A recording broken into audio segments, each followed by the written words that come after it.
Hello, everyone. Hello, and welcome to episode 11 of season 5 of City of Light and Shadow, a Fate French Resistance campaign. And I hope you are all doing well and are happy, and everything is good, and you're feeling fulfilled, and that you had some dinner, and you've hydrated, and you are ready for an episode of the game that will in no way be traumatic. Yeah, good. So I want to say thank you all for being here and for supporting the show.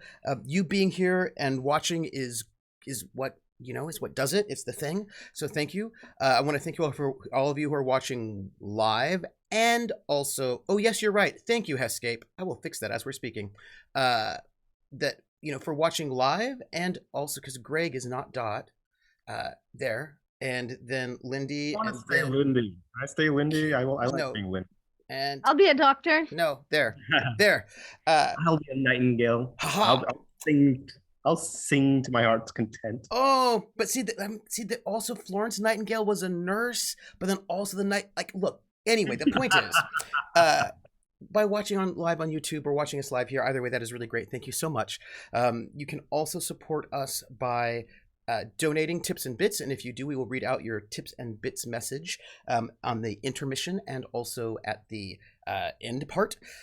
Also, we have a Patreon, which is at Academic Foxhole, which you can then become a Patreon, and that helps go to pay our casts with all the excitement, and some of the other things might be going on, which you'll find out about as soon as I get the character descriptions from my players. Because they're going to give me those character descriptions anytime. The art briefs in 2 different persona, so that the secret surprise that you all don't know about yet, I can go and get doing, but you'll like it. It'll be really good. The players don't know about it either, but it'll be good. And we have a special tier. Oh, thank you, Rissa. Thank you for that. Rissa reminded me of a thing, and I will not forget it. But keep me in the loop there. Yes, we have a special tier, which is on the Patreon, which is $200 a month, and that tier is a word from our sponsors. And I did not think we'd get anybody doing it, but I was like, hey, if people want to, they can do it, because somebody was like, oh, I'm a business, I want to sponsor you. I was like, okay, here. Anyway, so that is a special tier where you get a special shout out, a special thank you. You get a special spot in the credits, and once in the month that you sponsor, you will get a special advertisement created by us, a period sort of advertisement. And our sponsor this month, as last month, is Willen TW, who is also takes notes for us, and those notes are so important. And I want to thank you so much, Willen. You are a peach, a gem. You're the bee's knees, you're the cat's pajamas, you're all the things. So thank you. And did that we have a Discord. You can join us there and hang out. We have some channels that are specific to this.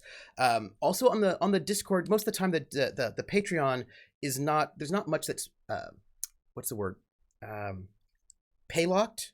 That's not the right word, is it? Maybe? No. Paywall. Behind a paywall. Yes, there's not much behind a paywall because I want this to be open to everybody. But there are little things, like I try to get a bit of a prop once every season, and there'll be some things coming around, so that'll be very exciting. But generally speaking, and I think, oh yes, there are also channel points, which sometimes you can use. Right now, you can't use it because our heroes are very, very public, and they're not going to get a lot of help from home right now. But, that's where that is. So, speaking of our heroes, I thought I would ask them a question and have them introduce themselves. If you would, my dearest players, could you introduce who you are, who you're playing? Oh, I have a question that I would like to ask you before you answer anything, and that is this. We ended our last session late Wednesday night. Everybody was sort of retired back to their abodes. When would you like to open our curtain? Would you like to open our curtain on a Thursday, Friday? How long would you like the next day or later? I'm really leaving this up to you, and I just need to know. I mean, that was the day of the brunch, right? Like we did all that in one day. No. Regina probably smoked and drank enough wine to put herself at least into a few hours worth of sleep after a very personal shower conversation with Oscar. Where many things were learned. Now, you may or may not be planning to meet on Thursday, but I want to know if you're going to be meeting on Thursday. That seems like such a trick question. I'm just saying because I know that Frida has learned some information, and for all I know that she's going to, I mean, we live in the same hotel, like right next door to each other, right? Yes. A few suites down. Okay, well, then there's no reason why, like, if Regina doesn't hear from Frida, she'll go knocking. Okay, so we will pick up on Thursday. So that said, this is how many? So the last was Saturday or Sunday? You said Wednesday. So we're picking up the next day. Oh, I would also like to. I hate to do. Oh, I remember Angelo. Yeah. Okay. I wanted to make sure. Oh shit! I forgot about him. I didn't. Because KP, I wasn't sure if KP remembered. Oh, I didn't forget. I didn't forget. We are theoretically picking up on Thursday, but it's after midnight. We'll see. So cool. Yeah. So I would like you all to introduce yourselves. Oh yeah, because Luke stayed the night at my place. Luke stayed the night at your place as well. Yeah, he did. This is another thing I remember. So Luke's in my apartment Thursday morning. Yeah. Yes. I remember all these things. I was like, I see what's going on. Fine. So, 1, if you would tell me who you are. 2, who you are playing.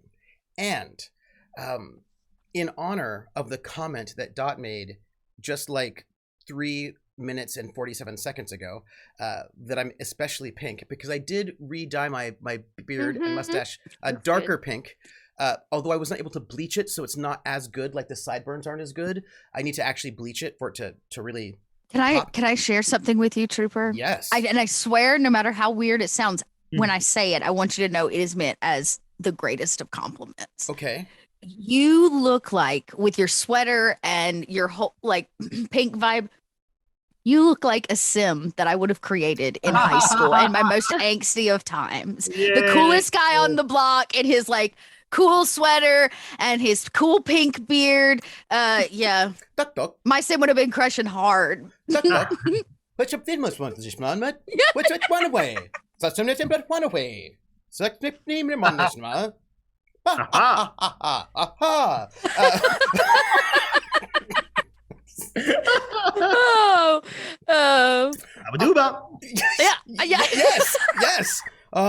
Similar. I like the music the best. The songs were the best. The songs were the best. Yeah. They were so good. Oh, so anyways, I just need you to know you're giving me that. Thank you. So in honor of this question, if you could tell me who you are, who your character is, and what your character's favorite color is and why.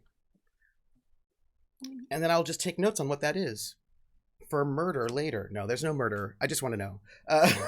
So let's start with KP, who has got the coolest background right now. So who are you? Who are you playing?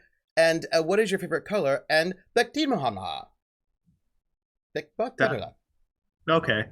Well, my name is KP. I play Dr. Preetham Singh, or also known as Prince Preetham Jaswant Singh. And my favorite color, and is this me as KP or me or as in Jaswant? Oh, it's Preetham. Yes. Preetham. Oh boy. I don't know why. You can tell me your favorite color if you want to as well. Mine is blue, hence this happy. I love blue. Blue is one. I love all colors, but blue has for the longest one been my favorite. But for Preetham, I don't know why. As soon as you asked the question, I never considered it, but as soon as you asked, the first color that popped in my head was yellow. That's what I was gonna guess. Yeah. I knew that his favorite color was yellow. I knew it. It's just like it just felt right for him. As soon as I thought of it, like the first one that just kind of like the little ray, or like a ray of sunshine. It's just like yeah. I love that. Okay, so let's. And then we swap out. Oh, Beto. For the final answer. That's the question in Simlish I needed to answer. Yeah. So dot. Who?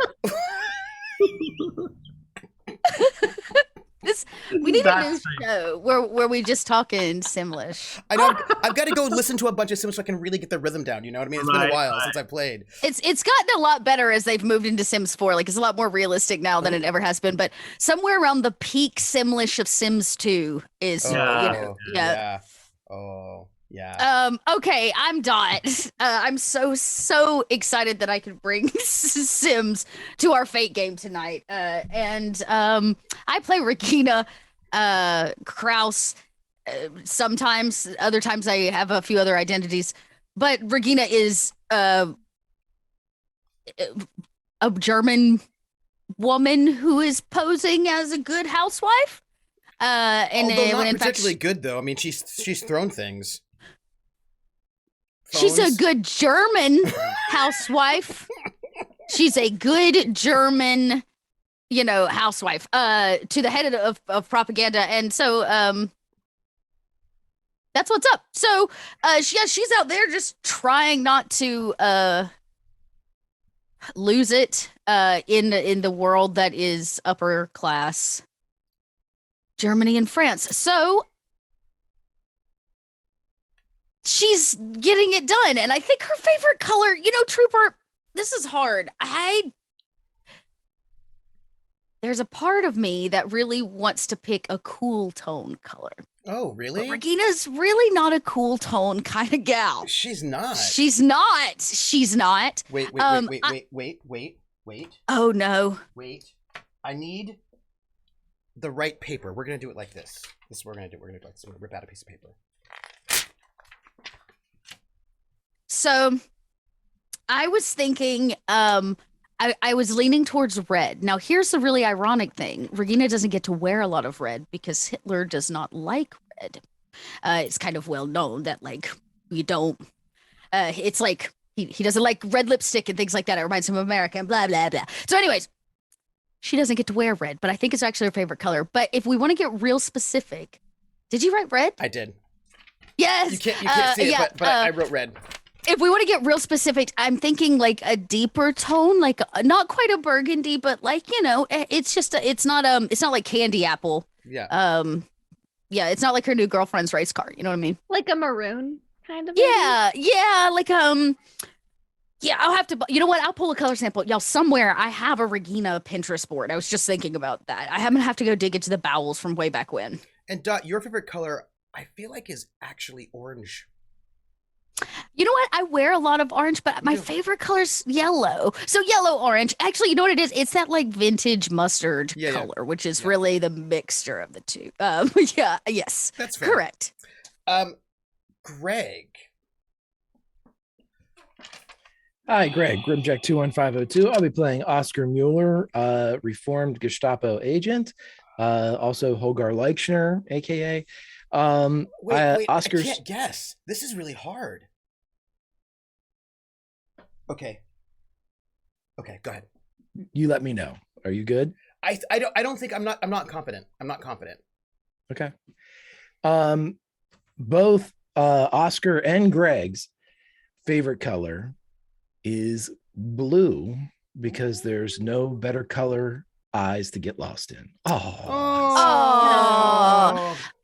it's the always truth. a romantic. Such a romantic. Why? Oh, yeah, no, you said why. Okay, this leads us to our fourth player, but not our last player. Lindy, who are you? Who are you playing? And what is your character's favorite color? Oh, this is gonna be hard. Hi, I'm Lindy, and I will be playing Freda Engel, Madame Cobra, on occasional days. And you ready? Have you made your guess? I'm gonna put two I'll give you a fun fact from today. Then, the most popular color in Germany is blue. So, yeah, that's your fun fact for today. Her favorite color, Freda's favorite color. I've been thinking about it real hard. It's not my favorite color at all whatsoever, but she really likes a dusty rose. Oh. What did you guess? So perfect. Yeah. Because it's soft and feminine and sweet and pleasant. hasn't felt very Dusty Rose in a long time, but she's starting to feel it again. Mm-hmm. Oh, it's you're always like been her favorite color. shaking it off. I love it. Yeah. And my favorite color is red. Nice. I'm just going to say for the record that I was right about the yellow and I was right about the red for Regina. Oscar, I was thinking green because of the dream, right? Like, there's just, like, I was thinking about a lot of foliage from Midsummer Night's Dream. So I was wrong on that one. And then when it came to Frida, I wrote down two colors. One that I thought that maybe you might say, and one that I thought that you wouldn't say, but I think would still count. And neither one of them was Dusty Rose. I thought you might say green, but I thought actually silver for Frida. Like, I could see her in like some kind of opera thing, but like not gold. Anyway, so those were my thoughts there. Nope. Dusty Rose. Got you completely off guard. You did, and I love that. And I'm your GM, troopersjp. And we are, after our episode A Mole in a Hole from last time, we are back. And let's see where we are. We have a little bit of things that players don't know about that I'm going to share by moving into the map screen. So, first things first, we have to clear out any, we're going to start more or less on a new day. So we're going to clear out any boosts that they have not used because those just go away. I would say, yes, that is right. Dusty Rose. Thank you, Rissa. And if there are any aspects that make sense to get rid of right now, which at the moment, none of them make sense to get rid of, so they will all stay where they are. That said, 1, you each get a fate point because for the trouble that happened to both Luke and Falstaff being parts of y'all's activity for the last time periods. So you get your fate points for that because that was yes that impacted you all, and that was a bunch of those things going on right there.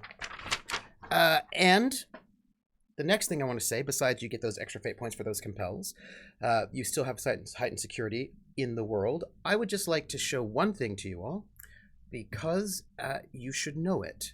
It's on our Op 4 chart.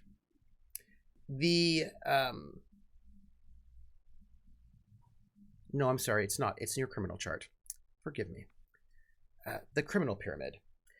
Just so you know, the sub-faction of the Carlingu has been revealed, and their sub-faction is the 122 Club, which Frida will be able to tell you about on Thursday. But that is their sub-faction that they control. So last time there were a number of revelations, both personal and political. Yes, we learned that Frida is not pregnant with a single baby because there's more than one heartbeat. That's one of the things we learned. We learned that,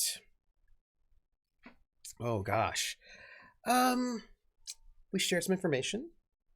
We learned that Luke's girlfriend is the head of the 122 brothel, which is one of the most exclusive and expensive brothels in Paris, which is frequented basically by the SS brass.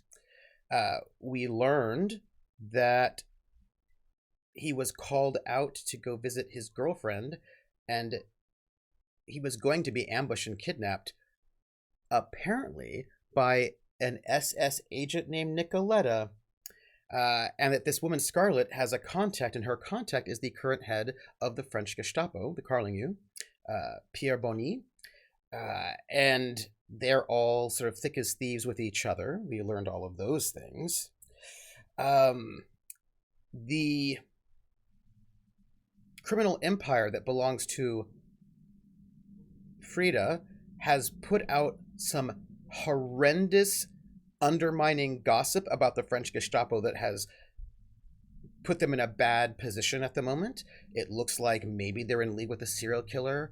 Also, you probably shouldn't actually go to their brothel because people might get killed there. There's a lot going on in terms of undermining them, and so they're not doing particularly well because they were trying to go and capture someone. You also know that the military intelligence is trying to figure out what happened with that burned down building. And they're trying to figure that out before the SS can, it looks like. So we've got people moving and maneuvering about as things that are happening. And when we left off, we're going to sort of maybe pick up Thursday, April the 23rd, but we're going to sort of just pop in at about midnight.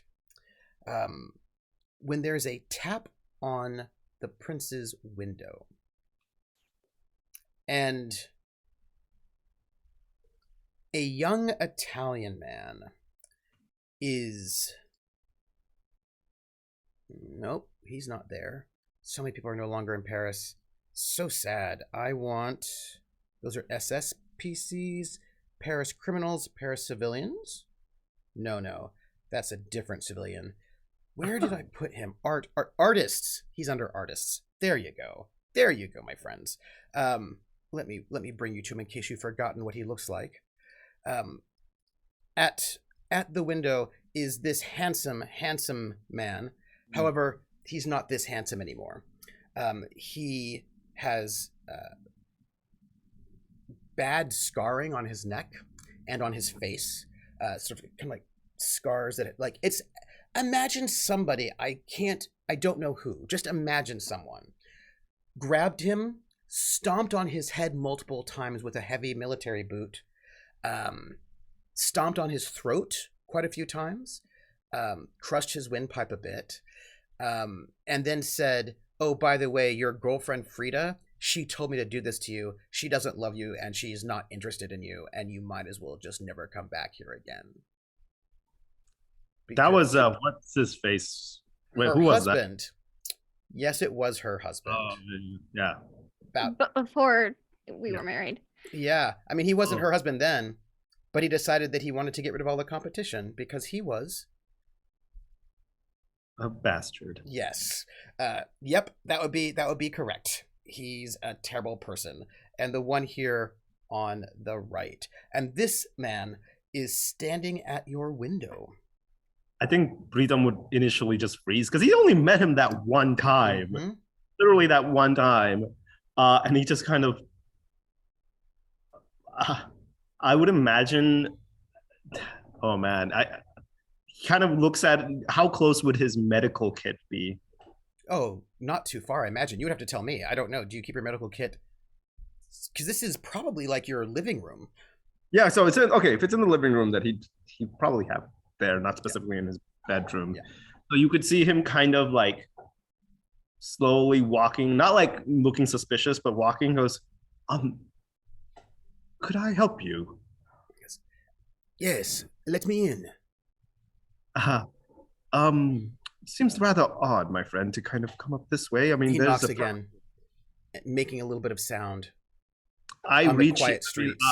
I kind of like I get behind, like I'll have my medical kit behind me, and as I'm talking to him, I reach in and hold my gun, and I discreetly pull it out, and then I'm like, perhaps we can you hear me? Can you hear me? Opens the door. Can you hear what I'm saying? You don't want me to shout. It is a midnight. Huh? What? No sudden movements. All right. Okay. I'm going to open this door.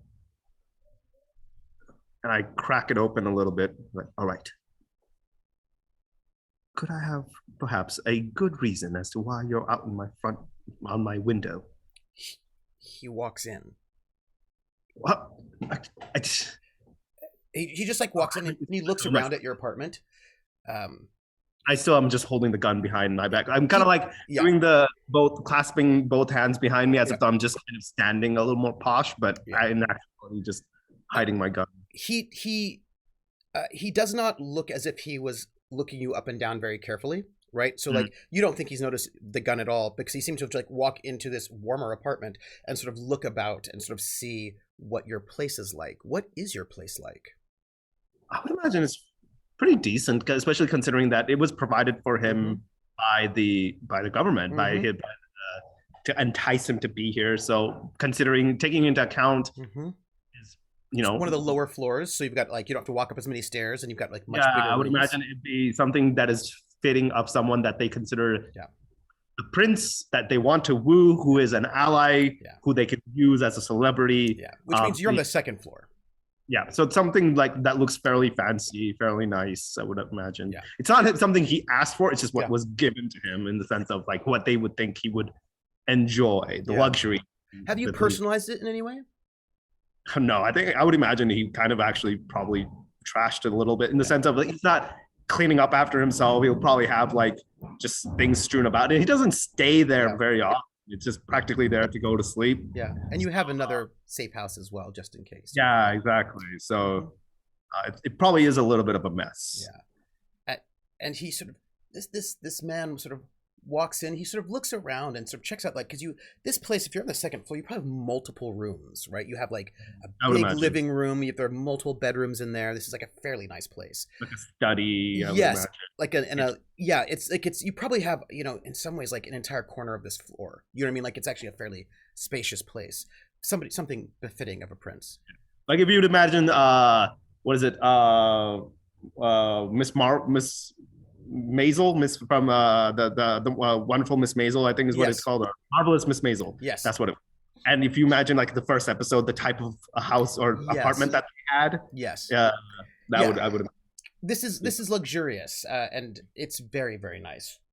Yeah, especially in the middle of Paris. Oh yes, and I imagine, life. I imagine that you actually probably have. There are probably a couple of maids for this building who live up in the garrets. But he probably wouldn't unless he's there, he wouldn't invite them in simply because he doesn't know what could be found. Right, it would not be good. But there are probably some who live there in these places that don't actually have their own shower that would come down and do cleaning if you need it. And as this young man, although he's probably in his early 30s, so he's not that young anymore, sort of kind of just takes a bit of a walk around your place, looking at it to see if there are any like photographs, just trying to find out who you are by looking at this place. And you seem very wealthy. And he's as he's doing that, I'm just like like before to kind of get his attention. Yes. You are the doctor that Freda introduced me to. Yes. You were. I'm sorry. It's been a while. Angelo. Angelo. Yes. Yeah. She has not been in Paris for a while. They said she was sick, but I have not seen her about, and she seems to have been back now.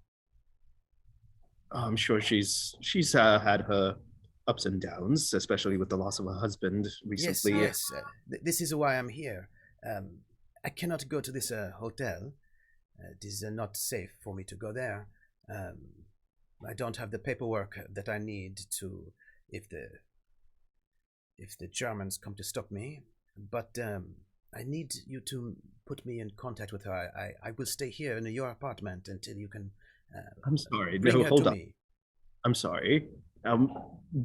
You're making quite a lot of demands randomly. You will come unintroduced, unannounced into my apartment, and then start making all these demands about someone else. Hold up. Just relax. All right. I don't know who you are, and I'm in no way comfortable randomly introducing you or bringing someone else into here.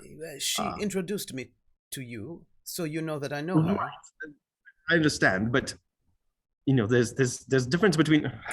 I don't mean to be impolite. It's just there's a difference between being acquaintances that have been introduced once versus being friends or actually being invited. She will want to see me, so you should bring her here, because I cannot go to the hotel. You can call, but I do not think you should say my name on the phone. It would not be good if they know I am here. But her husband is dead, so you should absolutely bring her to me as soon as possible. And I will stay in one of these rooms. It is safer for me to be here. Okay. What? Why would I be interested in informing Miss Frida of your presence here? It is not about what you are interested in. It is what she wants and what I want. I never. You are a doctor, yes? You take care of people, so you should take care of this. You should bring her to. We need to be together. This is I, not. I think he's just incredulous. He's like tired. It's been a long day, and he's just like, "Listen, I It can't." has been a very long day for you, and I will note he looks thin, like he's not been eating well. I just stare at him and kind of just like, "Listen, it's been quite a day for me. I'm not trying to come across as inhospitable. It's not a good time. I'm afraid. It's been It is a tough time." It is never a good time, huh? But listen. No, but particularly today has not been a good time. So I just would not think you'd be quite comfortable here while I'm around. It's just not work out. Do you happen to have any other, perhaps, location that you could find? I do not have papers. I smuggled myself into the country to see her. And, So you're a fugitive. Oh, great. Yes. Oh, fantastic. Oh. And so it is only safe for me to be here. You have so many rooms. You're on the second floor. This makes you rich. So You understand the predicament you're in, man. I'm a state-sponsored doctor. Are you? I work. Yes, Oh. I work at the local radio station. Do you? Talking about Nazi. Yes, Oh. you have clearly not made any research before jumping into here. Just because I'm friends with someone, I could just report you to the police right now. You would not do that. You do not know who I am. You would not do that. It would not be healthy for you to report me to the police. Huh? Healthy for me. Oh, are we making threats now? I'm just saying, Frida would kill you. I hardly. Or she would have you killed. More likely. So we are making threats, all right? I am telling you how she is. If something happens to me, man. I'm not. Listen, and he comes and just pats you on the shoulder in a slightly My hand on my gun gets tighter, and I barely know this guy. You don't know him at all. He was introduced to you by Frida once. Yeah, right? just like He has this air about him that he did not have the last time you saw him. The last time you saw him, he was sort of uncertain and perhaps disturbed by. If you remember correctly, when he was there, you were dealing with Martin Spahn, who'd been injured in a shooting. And he was there, and you were treating Martin Spahn, and right. And No, Martin shot Angelo. yes, Martin shot Angelo. That is correct. Martin shot Angelo Yeah. because treated And Angelo. Frida yes. was very in distress. yes, It's like, I help treated- him. He's going to die. yes. Our Angelo was shot because Angelo wanted to come and say hello to Frida, and Martin's like, I have to protect Frida, and shot him, but he's not a very good shot, so he did not kill him clearly. And so you treated him, but there was that moment when Frida basically really radically manipulated Martin Spahn right in front of you both, and that seemed to impact Angelo in a not particularly great way. He wasn't in a great space when you saw him before. I mean, he was shot and kind of freaked out. But now he's got a bit of a swagger to him. It's almost as if though, she cried over my body. She must really still want me. Oh, that was a long time ago. That was a couple of months ago. Perhaps more like her husband's dead. Well, that's true too, but because he just died. True. She's just back So about tragic. it. Yeah. And there's a bit of a swagger to him, a kind of a. Let me put it this way. I don't know how you feel about this because, I mean, you have some aspects, but he clearly does not know who you are. Yeah. And what I mean that is he does not know your class and station. There's a bit of a vibe wherein he feels as maybe he has the standing here over you. I'm just saying. Look at him. I think I just stared at him and goes. Preetham is a little speechless right now with this kid, and he's got like a small pack, He is older than you. He is. No, Yeah. no, well, I know. Like a he's got a small canvas bag with him. So I will take whichever one of these many bedrooms you do not use. I will sleep there. And no, sir. No. No. But before we get that far, I need to know why you want to speak to Miss Frida. Why? How long have you known her? Long enough. Really? How long? 2 months, 3 months, 4 months? I don't need to justify my time. I have been her doctor and her personal aide this entire time, and I know that she's going through quite a stressful period. For how long? 2 months? 3, 4, 5? How many months? Huh? I don't need to justify myself with you. I'm letting you know this is not up for discussion. I'm letting you know that she, in this current time, is not fit for any additional stress or any additional things in her life with everything that's happening around her. I just would, as her personal doctor, need to know what your motives are. Why do you, especially as you come in the dead of night into my home and tell me that you're a fugitive, that you're running from the law to a state doctor and a actual person of the actual Nazi radio station. So you are a Nazi, huh? Is that true? What if I say I am? That will be interesting. I have known her for 15, 20 years. Good job. Oh, Yes. that's fantastic. I'm sure how all that time has been quite close and right around with her. I've probably seen you multiple times in the last 6 months, haven't I? You know, just walking around, holding her hand, comforting her during her husband's death, and comforting her after she found out she has a child. I'm going to need you to roll provoke for me, if you don't mind. Freedom's upset. Yes, absolutely. And that is 100% a provoke attack, and I need you to roll it because. Okay, hold up. Let me pull. Let me pull you over here because that right there, my friend, that is a provoke attack. Provoke. What am I provoking? Oh, there it is. I don't have good provoke. Preetham's not the type to provoke. This is not going to end well. Yeah, that's what I thought. All right. Let me just see. All right. He looks at you, and you can tell he's irritated, but he's keeping his cool, right? You are saying fairly provocative things that might upset him, but he is not flying off the handle. He's a little bit hot-blooded, but he's keeping it under control at this moment, despite the fact you're being very disrespectful. I'm being Oh, that's rich. And you can tell he thinks you're being disrespectful, but he's holding it in. He's holding it in right now. And he goes, okay, I'm in no mood tonight to entertain any of this. I cannot have you in my home. It will not be safe for you nor I to have this happen. Listen, doctor friend, huh? I'm going to stay the night here. I won't take up too much of your hot water, and tomorrow you can arrange for Frida and I to have breakfast or lunch, and then we will be out of your hair.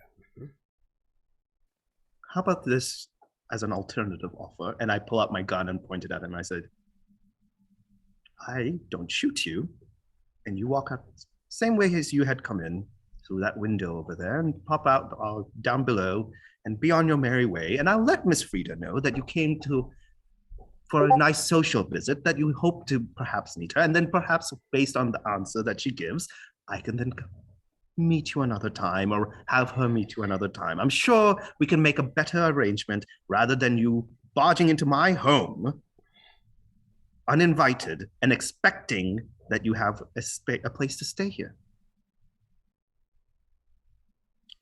Do we have an understanding? Roll provoke. No. Mm-hmm. Or just pull the trigger. I can't. You are threatening him, you know. He looks at you, and I'm going to tell you something about this guy. This guy clearly doesn't take you seriously. No. He's looking at you like you are a young boy who is far too young and is a doctor, not a fighter. You don't know what he's lived his like. He looks at you like you are so precious. And he, Okay. with the most, how do I say this, condescension possible, he goes, do you even know how to shoot? I'll take the bedroom down this way. And he just starts walking down towards your bedrooms. I can't shoot, because if I shoot, that would be like calling a bunch of trouble on me. Mhm. I can't, Mhm. I think Preetham just like, and you just hear, you start hearing just like, And he goes, hey, don't worry, I'll make breakfast, huh? I am a good cook. the bathroom in that one isn't working. Perhaps you could just use the couch for now, and we can have a better accommodation another night. Don't you think it would be less safe for me to be out on the couch? What if one of some of your guests walk in? Fine. Just not that bedroom, that one. Okay. I give him the smallest one. It's probably a bedroom for the help. Like they've got a bunch of bedrooms up there. It'd be probably like an old one for the help. And he normally wouldn't be the type to like. Yeah. It's not like anything about classism or Yeah. anything. He just doesn't like this guy being an asshole. and he walks. He kind of looks in. He pokes his head out and he goes, "Hey, this is small." It's the best I have. Good night. Shuts the door.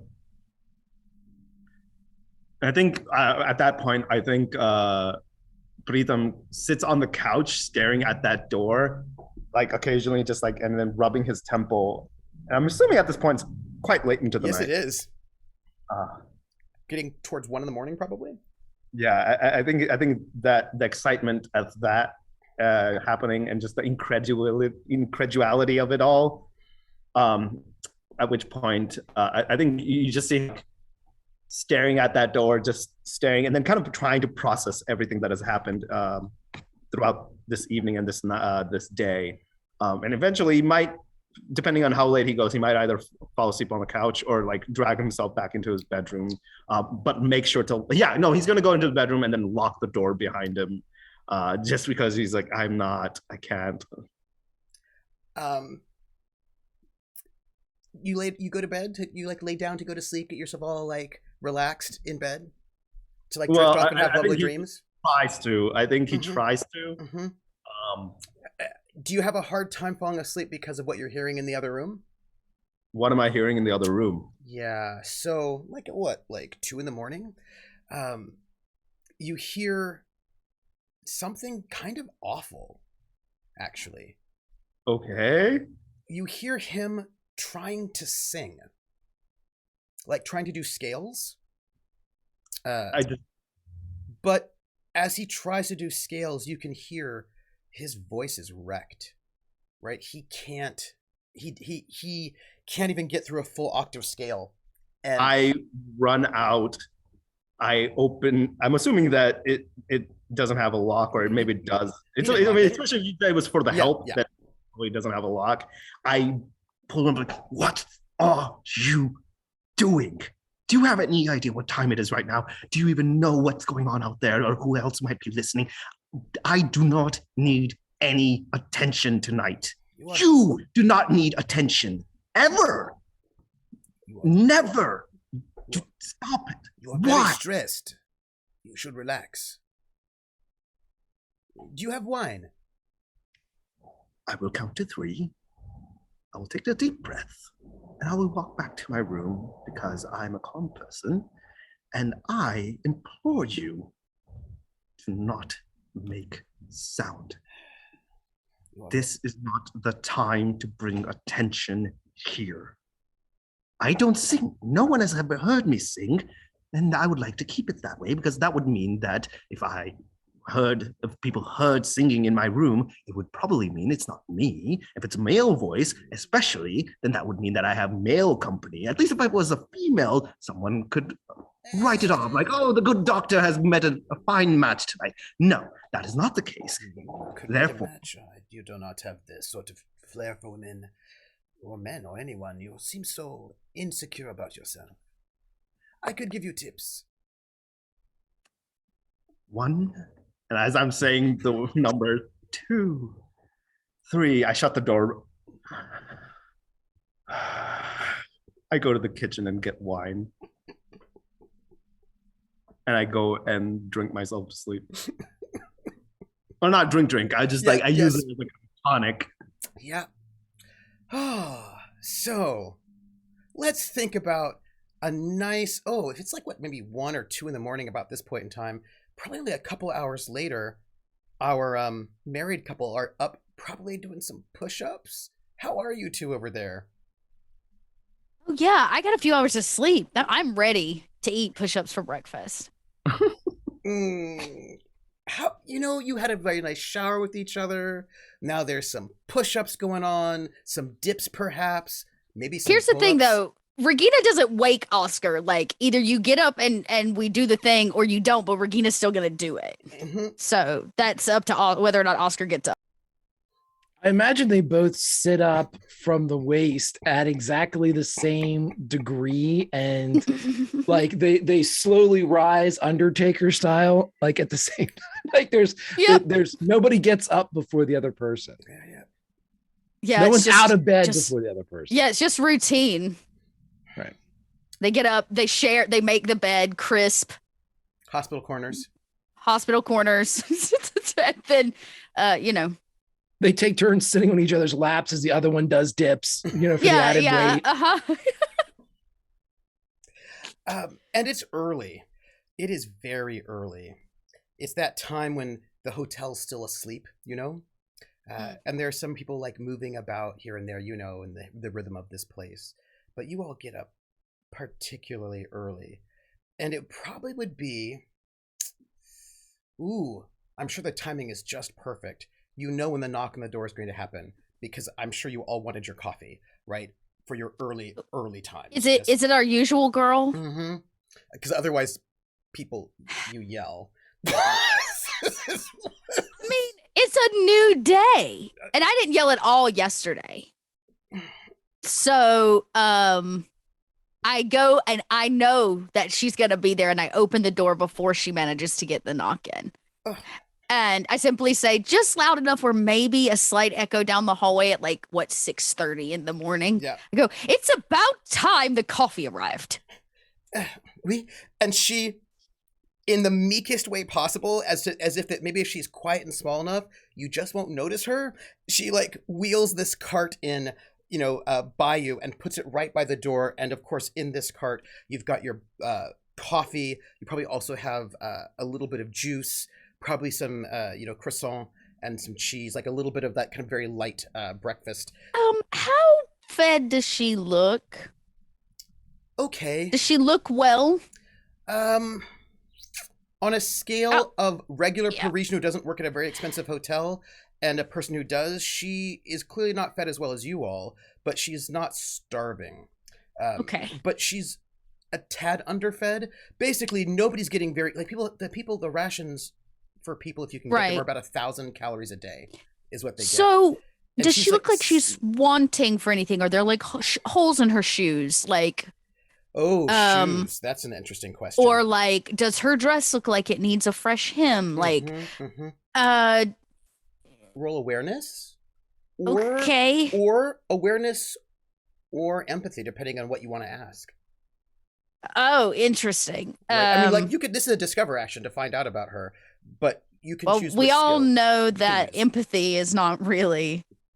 I'll give you assistance on awareness if that's where you're going. Oh, nice. Okay, yeah, I will roll. I need to know how this happens. I need to know how Oscar helps in the awareness as she's wheeling this. So here's what Regina does. She lets her come in and lets her pass, and she Regina stands there, grumpy that coffee is 2 minutes late or something, and you hear the high heel tap tap tap tap tap tap tap. As I look her up and down, and then I cut eyes over to Oscar to silently communicate, I guess. Then Oscar, who as Holgar never has any type of subtlety, would just say, "Wait a minute. Look at you. Turn around." That's it. That's how he helps. And she freezes, right? Because I don't know if you know this, but you're kind of infamous as guests of this hotel amongst the staff. And so she freezes and she stands there sort of at attention because she has no idea what's going to happen next. You may ask one question, based on your awareness. Does she look that like she is wanting for anything? You said shoes. Her dress is pressed and perfect. It is probably also the uniform of this hotel. It is the uniform of this hotel, so it is probably not hers. I mean, it's hers, but it's provided by the hotel, right? If you know what I mean. And that is pristine. Her shoes, however, are not. They're clean. Mm-hmm. They're clean, but they are worn. It's clear that she polished them to keep them respectable. But you notice a little bit of cardboard at the heel. The heels, they're a little bit too big for her. And you notice like the back of her heels are rubbed raw a little bit. And you can see the black seam line of her stockings that are actually not stockings at all. They're just a black seam line that she drew in with an eyebrow pencil to look like she's wearing stockings, but she's not. And clearly she's sneaking food from this hotel. That's the only way that she can look as okay, but not as much as you might think, right? She's still a bit underweight. She's just not gaunt like a number of people on the street are gaunt. Right. So Regina goes, "Do you not speak German? He told you to turn around." And I kind of begin to circle her the way a predator might prey, but I'm kind of looking her up and down. And as I get close to the cart, I'd like to like accidentally knock the coffee onto her shoes. Oops, you're so clumsy. Let me see if I can't get you another pair. And I turn around and look at Oscar like, I need you to make a roll for me. Okay. For the knocking of the coffee onto her, I feel like this is going to have to be a provoke. Okay. You may not mean to do so, but that is but it is a provoke action, I guess, technically. It is a provoke, yes. I can help with that. Well, that's good because I'm gonna need it. Mm-hmm. I need to know how. Is it an attack or are you performing? If you're performing, I can super help. This is an attack. This is an attack. I guess, yeah, because Regina's purposefully trying to like incite her to need to take her shoes off, I guess. So, okay, I will take your very, very helpful +1. Hey, a good. I dump coffee good. I want to know how you help with this, Oscar.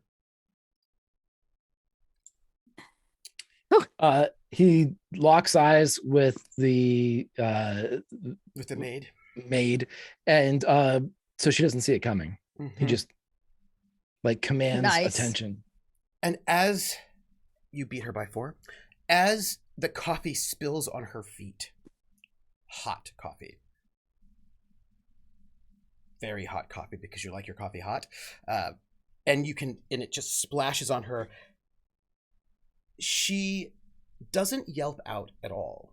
She freezes. And there's like 2 beats, and then she collapses. She just faints dead away. Oh, let's put new shoes on her. Can I catch her before she goes? Absolutely. She is so overwhelmed by this situation, which is so frightening to her. That her heart. She's gonna wake up with new shoes and have no idea why.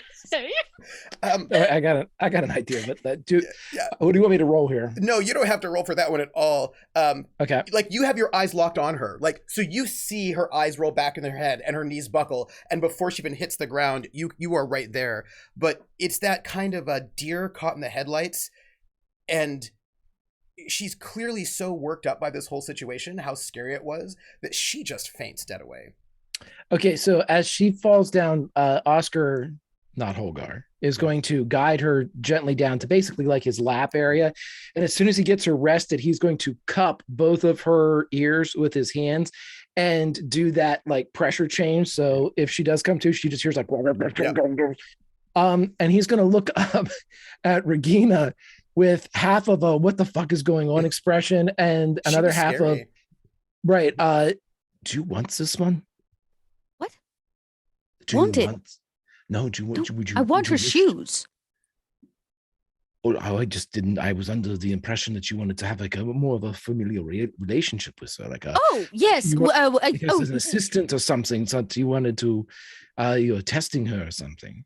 but no. Why would I test her, poor thing? No, I need a good cover. And she's at least I can watch her, even if I have to torture her a little bit. Let me grab another pair of shoes. Hang on. She's And going to Regina realize turns it that like the shoes have been sweet. Okay. yes. Oh no, I will tell her the shoes have been swapped. We spilled coffee all over them.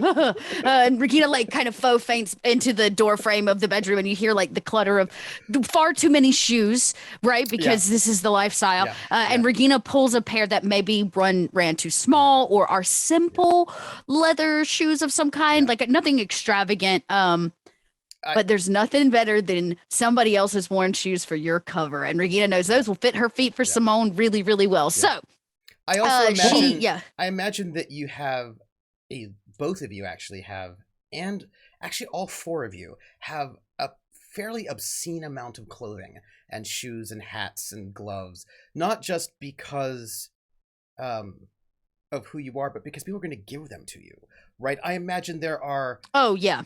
And you also still have all of Holgar's mother's clothing, right? In like, right, like, and all of the stuff she brought, and all the stuff she brought. Like you have quite a lot of clothing, right, in your sort of spacious quarters. So I imagine getting those shoes for her would be trivial. I imagine if that's the case, when Oscar has a moment, Oscar would like to create an advantage if he could, or try to with this.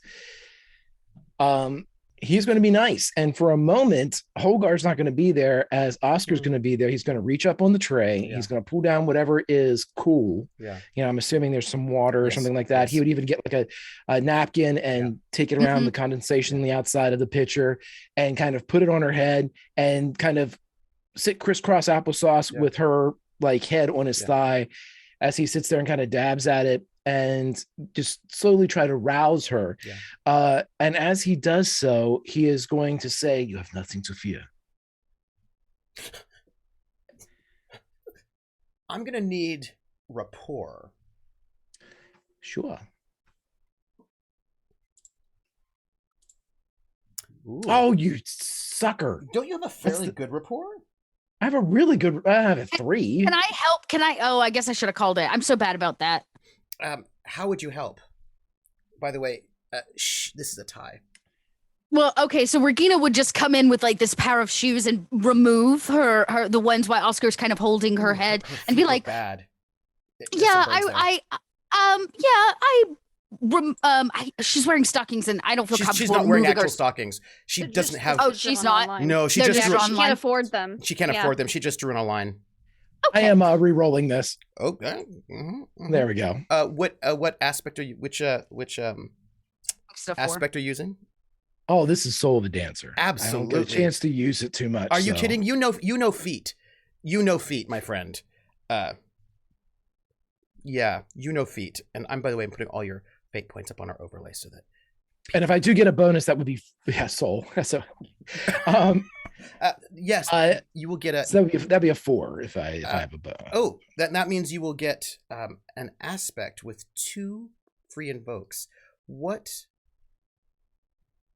are you going for here? As she's looking a little uncertain as to what is happening right now. And Willen, you know the name of this woman. I know you have it written down. My notes are illegible if you can find it. I was supposed to say I'm going to have to scroll back and find it, the girl. Because I know I have her name in there. Yes. What aspect do you use to invoke this? Oh, Soul of the Dancer, of course. So she's looking a little freaked out, and I need to know the name of this aspect. As she's... Benefit of the doubt. A benefit of a doubt. He's going to... She is unsure if... in that moment, she sees something that she won't be able to forget, that Holgar was kind in a moment. And even though this isn't Oscar acting, this is just Oscar. Yeah, that's right. It's not Holgar. Yes, so that's right. Right. Regina will remove the shoes and say, "Oh, darling, look at this. This just will not do." And kind of gently slides the other 2 shoes on. And she says, "Here are a new pair. I can't let you walk around in coffee-filled heels all day. Thank you. She says in German. It's her German is not great, you can tell, but she's trying, right, to sort of speak in your language, but it's not great. You think if you spoke in German quickly, she probably would not pick up most of it. Yeah. Like if you speak slowly and clearly, she's probably going to be able to get that, but her German is clearly not. I'll switch to French strong. if it helps her. Yeah, I'll switch over to French, and I make eye contact kind of with Oscar, realizing that this kind of worked and we've calmed her down, and maybe she doesn't think we're as bad as we are. And I stand up and kind of look down at her because I still have to be Regina Lexner. She kind of looks down at her and she goes, "My bark is always worse than my bite. Stand up, child."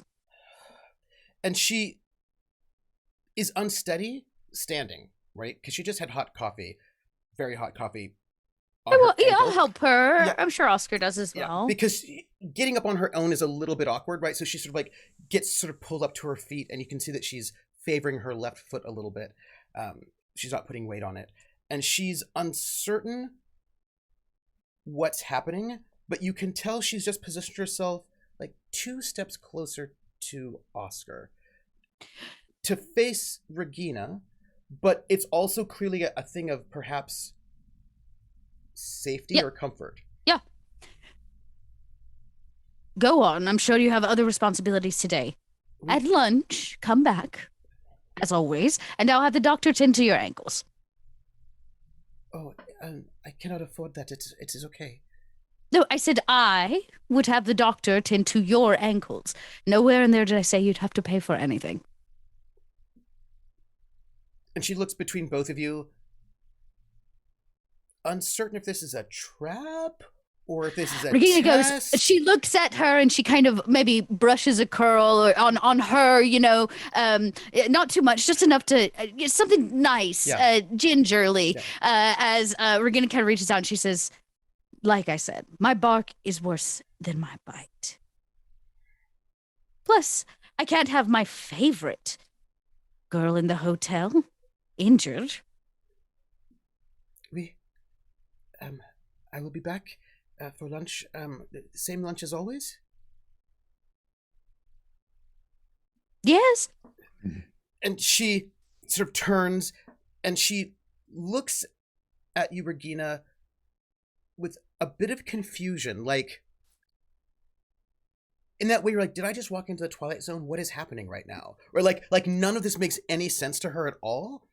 And it's very surreal, right? And then she looks at Oscar, and again, he was so, like, both of you were just so nice. And it's that kind of, look, she is a maid at a hotel full of Nazis, right? And military people, and many of them maybe are not great. Like, you are well known to be the worst, but it's not like everybody here's the greatest, right? And it's not like she has the best life and like she's got a better life, she's got more access to food, but this is not necessarily the best thing in the world either, right? And there's this moment where she's getting this kindness from you both and a new pair of shoes that actually fit her, and it's very disorienting, and you can tell that she's not quite certain what to make out of all of this, and she doesn't want to mess it up. Do you know what I mean? It's that moment like, if this is some kind of weird fever dream, I don't want to mess it up. So she just sort of nods in a way that is very different from how she normally nods to you. Normally when she nods, you can tell it's the, don't look at me, don't look at me, don't look at me, let me just get out of here really quickly. But she nods to you in a way that like has that pause, that hesitation, like, is this, like there's this doubt, right, of what this was. I wave goodbye. And she starts to walk out, and she turns back to you, and she says, your doctor is the radio man, yes? Yes. He's very nice. And she turns, and she heads out. Oscar is going to go to the door, and if she, are you done, Dot? I would like to roll a discover action on that statement, but please you go first. You go first. Oh no, go right ahead, because he's going to send her on her way, but make sure that she's taken care of. So what is this, an empathy? Yes. Ugh. Mhm. I Can cannot I help with wait? that. Yes, you can if you tell me how. As she says that, right, and that he's very nice, and she starts to move out, right, as Oscar's like escorting her to the door. I cut eyes at Oscar as she says he's very nice. And maybe I go, ooh, as I look at Oscar like a good with his help. Ask me one question. What As you is she? observe That statement Mhm. that she made, her interest. Where does her interest in Preetam lie? That's the question. That's a great question. There was something about the way she said it. She's met him before, but you Okay. don't get the sense that she met him in this hotel suite, right? There's a kind of a familiarity in the way that she said it, as if she feels. You get the sense. Oh, how do I say this? This is gonna be very weird, and I'm gonna say this, and KP's gonna be like, "What?" She says it as if they're friends, but in a not in like a parasocial, like he's a star and so she thinks that they're friends, but like you get the sense the way she said it as if she's interacted with him perhaps more than once, or in some way, in that it's as if they're allies, or she feels as if he's an ally to her. There's a kind of it's not romantic. There's a kind of a comradeship that kind of slips out when she says that about him. And also it feels like the words have the weight of rumor as well. Huh. Right? That like Okay. she may have interacted with him on some kind of more personal way, but also you get the sense when she said it that that's what people at the hotel say about him.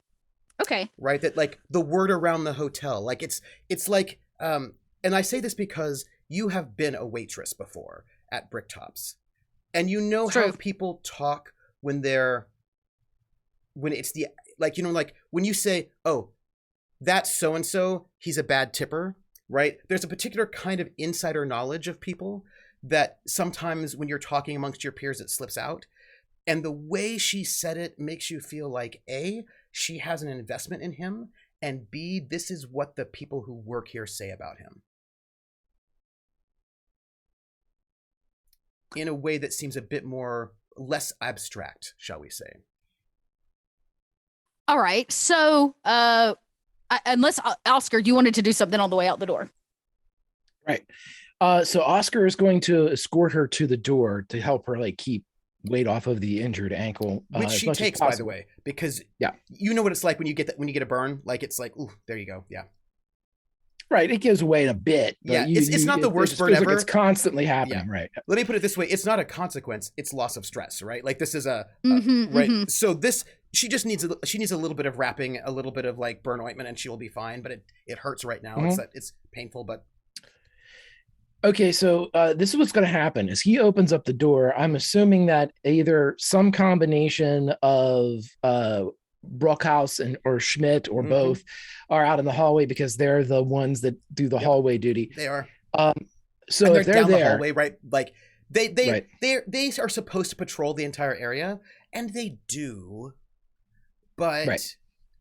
you know. But we've established with past aspects and stuff like that they know where their bread is buttered. Yes, they do. Right. Yes. They So, never patrol so far away from your door that if Right. you needed them, they wouldn't be able to get there really fast, right? Like they're supposed to do a whole loop, right? And they don't really do the whole loop. They just kind of do like a half loop so they can kind of stay. They do like a crescent. Yeah, they do a little crescent Right. so they can just be close in case you need them. Right. Yeah. So this is a twofold move here, and this is definitely going to try to create an advantage with this group of three. Are Maid and Casper, Brockhaus and Schmidt. Yep. He wants to convey to the two soldiers that she's one of them. This is one of the group.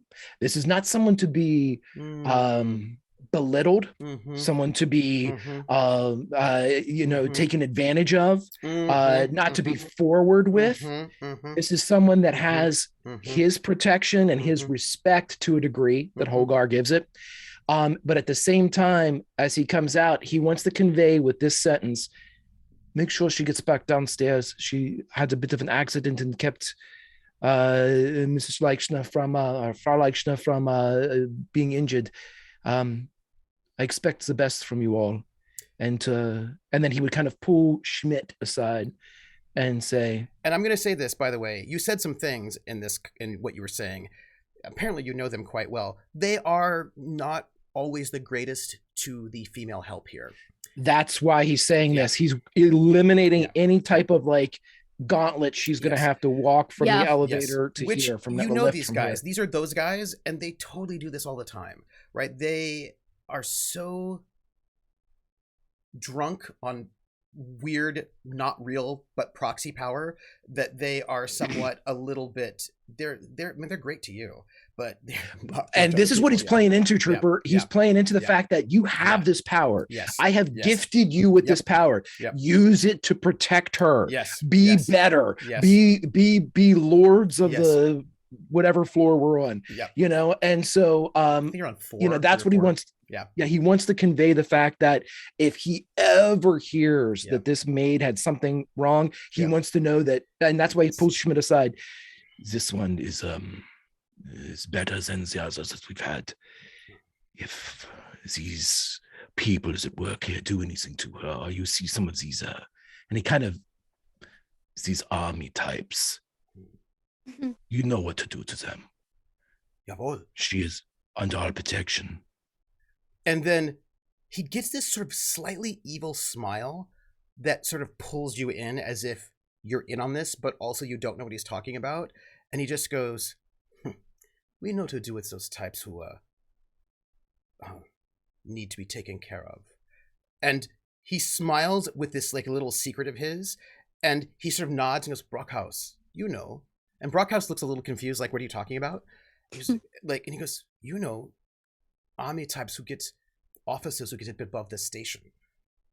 And Brockhaus goes, oh, yeah. And he laughs too, as if they have this private joke of somebody that they did bad things to at some point. I know what they're doing, and I know who it is. But Oscar's going to lean into this and laugh with them and give them one of those rare moments of peer exchange where he puts an arm on the shoulder of Schmidt and he says, I knew I could count on you, Schmidt. If anyone is forward with this one, gives him the business. Yeah. And he squeezes the shoulder. And listen, and there's this vibe like Clemens Brown is not here right now. Schmidt's here right now. So this is like a little bit, like Schmidt's moment, little power play. Yeah, a little power play. And he goes, Hauptmann, if your opera singer friend asks about Martin Spahn, he won't be coming back. He was such a pencil neck, yeah? It's ridiculous and so embarrassing, and he's and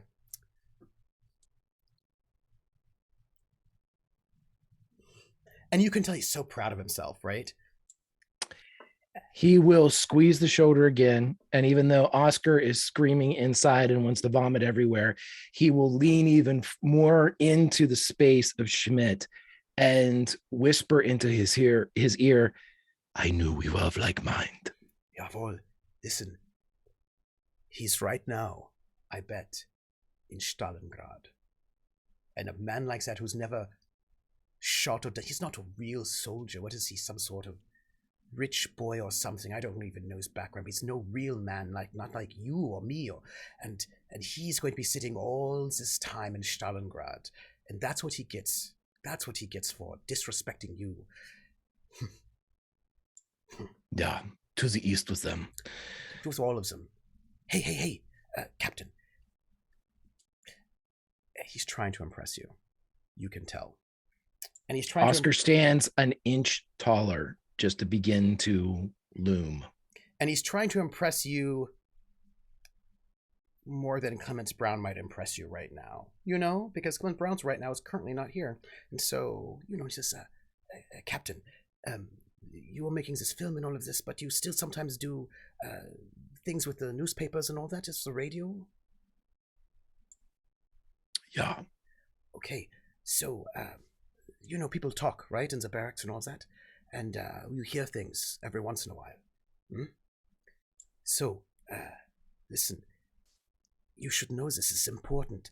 There are some very important people coming here to Paris, and I bet you can meet them and it could help your career.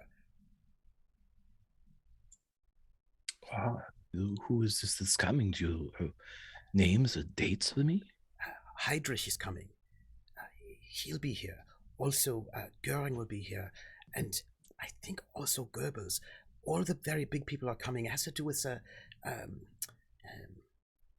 this final solution. They're wanting to sort of coordinate some sort of killing all of the vermin and all of that sort of a thing. And so I think they're coming here to coordinate. I hear there's some sort of word on the streets that somebody important is also going to be coming here. There'll be some sort of change in the SS in a couple of days or a few weeks. Something big is happening, and there'll be important people here. And listen, look, I'm not saying anything out of turn, yes? But this current temporary head, yeah? What is his name? Jaeger, this Haupt, the major? Yeah. Yeah, he's a fool. Did you know that he was beaten up in the middle of the street by some British man just out of nowhere? He was just, it was on the ground. He is going to loom above him because as we have established, Oscar is taller than, and he's going to say, until such time as he is no longer the head of Parisian developments, you will give him the respect of major. Jawohl. It's just that I think you could do that job better. That's all, sir. Well, if that's what occurs, and we will cross that bridge when we come to it. Yeah. No disrespect meant. It's just that there'll be important people coming, and you could. Your wife is very good at social things, and I bet you could go and have a dinner with them or something. And I just wanted to say, Schmidt, the information is appreciated, but the jobs that I have given you, yeah. This woman, if there's anything that befalls her, I will hold you responsible because you have been given the order. Jawohl. Yeah. I will take the young lady downstairs and make sure she's okay. So I think this whole time Regina's been on the other side of like the door, kind of trying to listen, but doesn't want to be seen. And now the door creaks open. She's here to save her husband. Yep. This is the call that's like, oh no. And she goes, what is taking so long? Did you tell them she's my favorite? And they just sort of like, they kind of do a half bow to you because you are a bit of a force sometimes, and they're just I imagine that the door like slings open. It's a total shift. Shift of energy. And Regina, she goes, "You told them that she's my favorite, right, darling?" And they look like the boys were conspiring, and they all look guilty, right? Like the two soldiers look like they just got caught because you just like opened the door. Right. And if Regina is behind Oscar, this is what Oscar does. What Regina would see is Oscar would turn and go. What they would see is Oscar do this. And they all just like, stand at attention. And they're like, come, miss, come with us. And they like take her like gently by each elbow and like help her down the hallway. They got a little bit of a smirk about them. These guys, if there were a fraternity, they'd be in it. Do you know what I mean? And they've got right, but I want to roll for. Please do. Okay, so the aspects that I want to put on them are Big Brother. Yeah. And by Big Brother, I want they're going to beat the shit out of anybody that does anything to this girl. And at the same time, they're also going to be watching her to make sure she's safe. Yeah. But they know full well that they can't do anything against her from this point forward. Okay. Please. So I'm assuming this is a perform, since that was a bit of a performance. Yes, it was. And I mean, this is your deceiving, as it were, right? Yes, absolutely. Okay. I was going to say, if you use deceive, I might be able to help you, but if you use perform, I cannot. It's the same. It's the same. he's My using perform deceive is used. in lieu of deceive. in which lieu. you- Double So stunt. Regina Yes. will use that moment where she slings the door Yes. open at the end Yes. to help reinforce the idea that this is Regina's favorite, and Regina Yes. doesn't have a lot of favorite things. So let's take care of the precious. So you take a +1, man. So that's a 7 then. That's a 7, and I'm going to note because there are 2 of them, they get the group bonus. So I get to roll with a +1 Ooh. to their will because there are 2 of them. It's the group up bonus. So this is why like large groups of people can be. I Very thought it was dangerous. because they only had one brain cell between them both. Well, 1 is the number that they'll be rolling. That is true. Yes. So we'll call that Big Brother with 2 free invokes. And they, oh, bless them. They have got this really like weird, clear mix of like healthy respect for the dangerousness of Regina's moods and a like a deference, but also like the boys have a secret. Like there's like it's a very clear sort of be respectful of Regina, but also like her husband likes us better, right? This kind of a thing where like they have an attitude problem, but they're good at hiding it from you, but they're actually not that good at hiding it from you because they're actually not that skilled. Regina knows that, but let me rephrase that. Regina Kraus knows that. Regina Leixner definitely pretends to not know that because she knows that that's part of the. Yeah. And of course that makes them feel like they're really getting one over because you don't know, but they don't have the deceive skill is what I'm trying to tell you. So it's not like they actually have those skills very well. And they sort of escort this young lady down the hallway and they're going to take her personally downstairs to make sure everything will be okay. Which leads me to this question. Lindy. Yes. When you wake up, you smell breakfast. Let me be a bit more clear. You smell slightly burnt breakfast. Oh, Luke's trying his best, He is isn't he? trying, and he's sort of cooking some meat, but it's like a very thin kind of, it's not bacon, but it's like a thin, sort of bacon-esque sort of meat, and he cooked it a little bit too long because he doesn't realize that it sort of keeps cooking after, you know what I mean? So like, yeah. So there's like We've all been there, Luke. It's okay. It's and he's young. Yeah, and he's trying to make breakfast He's for you. trying.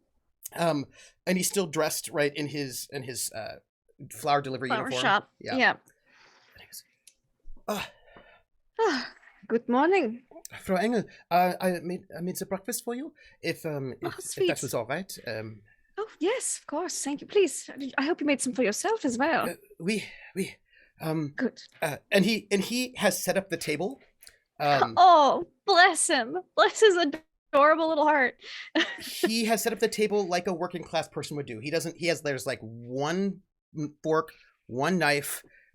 There's no spoon, right? Because you don't need it, right? And you just sort of. And that's okay, because Freda Yep. is working class. Yep. For at least a very long time. In and out working class. You know, she ain't bothered. She ain't bothered. She ain't bothered. And he goes, I made this for you, and I ask only for one favor. Oh, I didn't realize this breakfast came with strings. Not really. I'm just asking for a favor anyway. I would have made the breakfast even without a favor. But if you would, That's kind of you. would you Sit. She has him sit at the breakfast table first. Okay. He sits down. She also sits down. Do you need? And he stands up again because he's like, "Oh, you're very pregnant right now." She's very pregnant looking right now. She's got maybe like 6 weeks or so before her due date. Something around there. She's at 30 and a half weeks right now. So Twins too. So those things sometimes, or maybe triplets, we don't know, sometimes come early. And and he stands up to try to help you to like help you, give you some support as you sit down. Thank you. And she'll take the help. Now sit. Turien, What is this favor? could you call my mother and tell her that I was not running around on the streets all night? She will probably. I will do so after breakfast. Okay. It's still quite early. Just when she asks, let her know that I was not running around, and Well, I cannot tell her that much over the phone, but I think she'll get the message. Okay. Because, you know, I know how concerned mothers can be. yes, and also mother's boyfriends. Oh, you're concerned about the Duke. No. If he gives you any shit, you tell him to talk to me. Really? Yes. Oh. Okay, I will. That helps him feel better, doesn't Yeah, it? it does. Yeah. It's like, oh, okay. So, what do Oh, I... and thank you for helping move the dresser, by the way. I imagine she actually did have him help move some furniture around. Yeah. Because, she's nesting. So Hmm? what do we do? Well, I think that we have to tell Regina about everything that happened. And everything I have learned about Scarlet.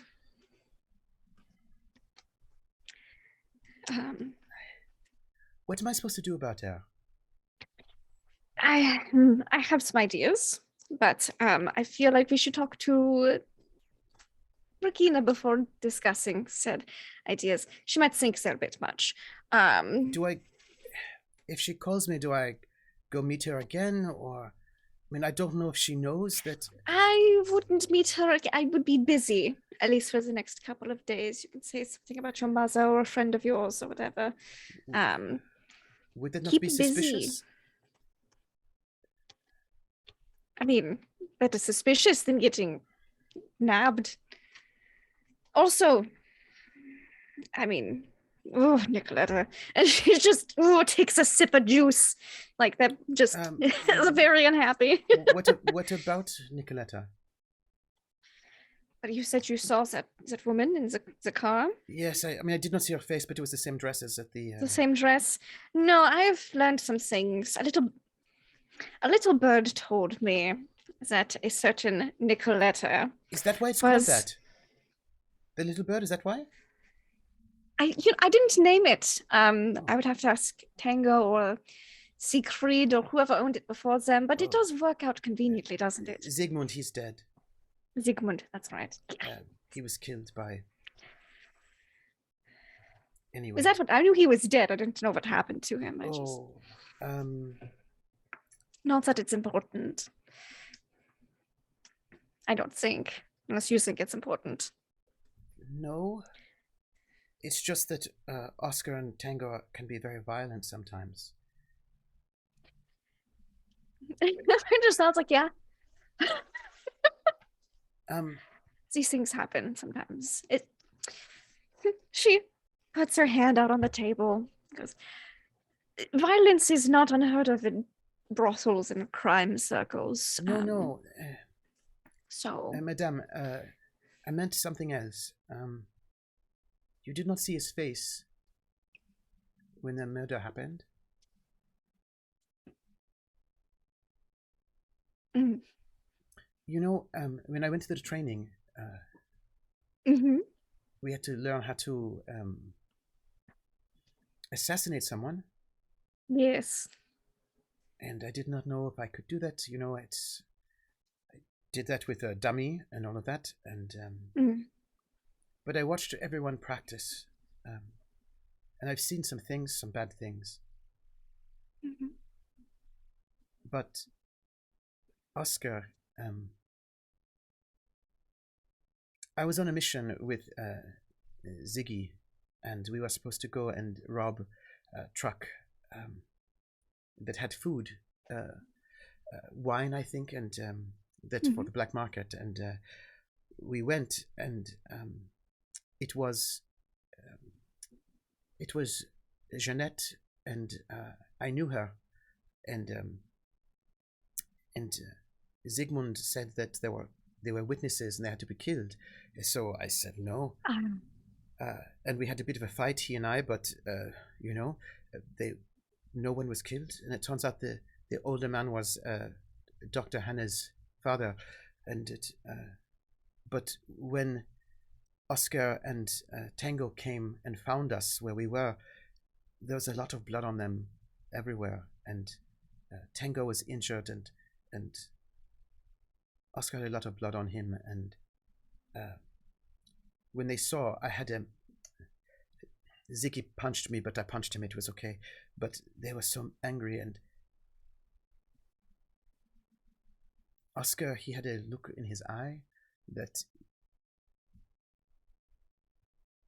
it's not the look of a tough guy who punches someone to be tough, you know, or someone who does something and they do it because it is a job and they don't want to, or they don't think about it, or they go somewhere else so they don't have to be there, you know. It was a different look. It was a look that reminded me of my father. Sometimes it was so it was like he was lost, and I don't forget the look in his eyes when that happened. And I tell you this because you seem to have and Oscar, you and he have a friendship, I think, and You can speak plainly, Luke. It's fine. It's just I think you are perhaps sweethearts, and I wanted to tell you I think that he might be in pain somehow, and maybe you need to talk to him about this, because he was a bit lost, and he saved. Well, I was not in trouble.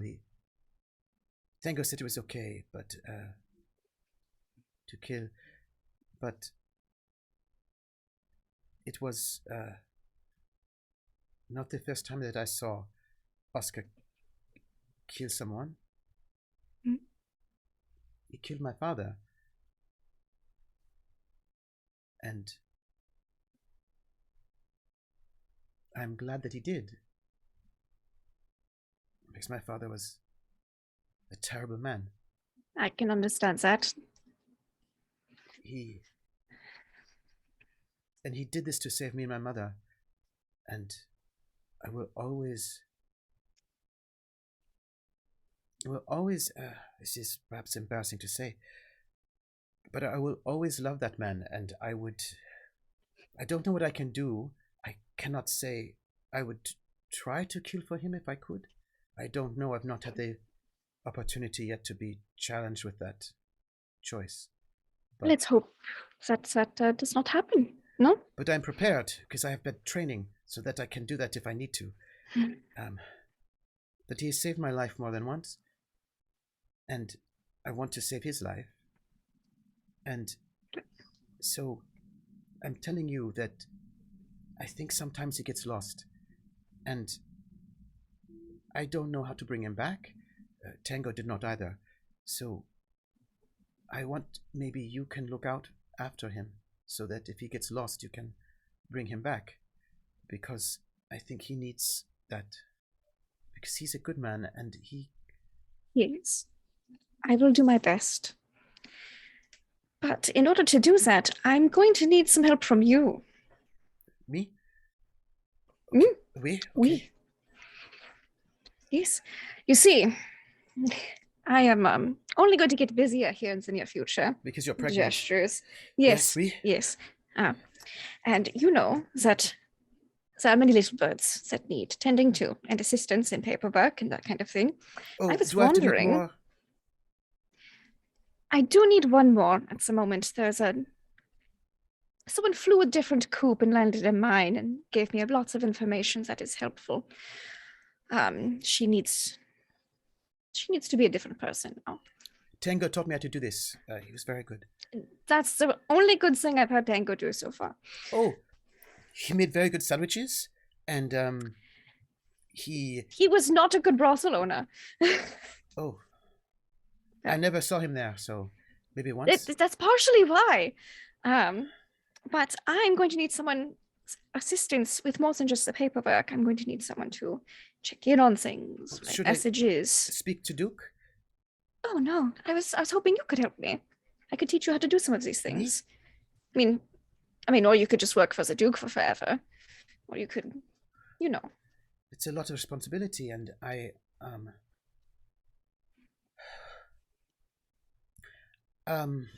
You don't have to decide right away. Just think about it. I'm I not, need someone I can trust to help me, and I trust you, Luke.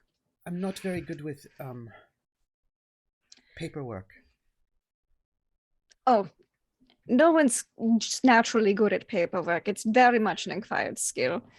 And trust me, there's not that much of it at the brothel, because, No, I mean, I'm very not good with paperwork. I am not. you're so good at forging it, so. We Can I empathy? I want to empathy check this. please do. This lad, see what is worrying him. What is he thinking about? Oh, there we go. 3. I have to go get my Luke up. Oh no, You rolled a 3. Luke. Okay. Yes. Okay. Did not roll amazingly, but I didn't roll poorly Okay. either. Okay. You can ask me a question. Okay. What's eating at him at the moment about this proposal? Have you ever seen him do his forgeries? I don't think she has. No. They're perfect copies. Mm-hmm. They're perfect copies. If there are any spelling errors, that they're there. Everything. Yeah. It is as if he is painting them over. Rather than doing the numbers and crunching them himself and things. Yeah. Well, thankfully, keeping books is copying numbers from one piece of paper to another. He seems to have Yeah. any anxiety around the idea of reading and doing numbers. She goes, well, of course, this would be, I would still be in charge. I would just need help. Most of the paperwork is really just taking in the papers that have come in and then putting the proper numbers, like going, like taking line 1 and putting it on line 1, like copying it over so that I can see it. If I can't make it, you can deliver it to me. I could do that, I think. Mhm. Yes. I can make sure everything's okay, nothing's on fire. That is always appreciated. I'm only going to get busier. Okay. Would I have to tell my mother? Not if you don't want to. Okay. Then I will not. I think it's good for a young man to have some independence in things he is doing. Okay. And we'll ask Regina what I should do about my girlfriend. And we will ask Regina. I think we should call her over. If she's not over by the time we're finished breakfast, I'll ring her over to see if she can assist me with something. If you can tell her exactly what happened, and I can tell her what I know. Tells it it's your meat. Listen, also, will you do me a favor? Also, one more. Another favor. Oui? Asking a lot of favors today. Well, I'm going to be working in your shop. This is true. It's favor for favor. What's this one? Will you be Regina's best friend? Because This is when she looks skeptical. She's like, what? I am her second in command. You know, Mhm. she's my boss. And she does not have any girlfriends. I've noticed this, yes. And I think that she is alone in this hotel. I don't think she likes it. She always sometimes goes back to the bunker, and when she comes back, she's happier. And so I think this is a hard place for her, and I don't think she likes it. So, but she's very I know brave. she doesn't like it, but I can't make her make me my best friend. Or No, but I can't force her to make me her best friend. I think she is shy. Do you? I'm also shy, so I mean, I try to pretend like I'm not shy, but I think she does the same. You don't seem it. Well, I just get nervous sometimes, so I just think maybe you're so good with people, and you should. There's that terrible woman who is always hanging about, this Nikoletta, and so she doesn't need She people is like that. very terrible. She looks like she wants to say a bunch of things, but she just not during breakfast. And you're going to go back to Germany with her at some point, and then I won't be there to take care of her or be her second in command. So if you could Oh, watch her, I don't know if I'm going back to Germany. I don't really have much left there. So. But I imagine you are going to go at the end of the war, right? You're just all going to leave. All of you. I don't know about that. I don't have any family, really. I have one family member left in Germany, and they are not in good health. Oh, I'm sorry. So I don't really have anything stopping me from going wherever I wish. So you might stay here. It's a possibility. Okay. I might go elsewhere. Oh. Sylvie and Tango are in Florida. Yes. I haven't fully decided where to go, but I don't think it will be in Germany. So maybe you and Oscar will stay here, and when the war's over. It's a possibility. We won't know until then, though. So. Okay. But I don't see us going back to Germany. Okay. So should I make food for Oscar and Regina? Oh, I'm sure they will have the hotel serves them breakfast. It's very specific on the timing of things. And if I look at the clock, I'll probably know if breakfast has already been served because again, I think they run it like a tight. Yeah. You know If it is exactly 8 a.m., Yeah. we have already Yep. worked out, Yep. made the bed, Yep. and had breakfast, and Mhm. cleaned up the dishes. Mhm. Well, somebody else cleaned up the dishes. Yes. Yeah. And worked out Dishes. again. Yeah. Yeah. Worked out Yeah, that and then worked breakfast. off the coffee. Yeah. In fact, I believe they're just about finished eating breakfast. So is that in the dishes. But I Just look out for her a bit. She doesn't think she I needs will it. try. I get the impressions that she doesn't really want I don't know. to be. But if you're getting the vibes that maybe she does want to be friends with someone, I get the feelings that she doesn't really want me talking to her. So I try to just limit conversation to necessity No, that's things just because she doesn't. She is shy. I will give being friendlier with her a go, and I hope it does not annoy her. She's.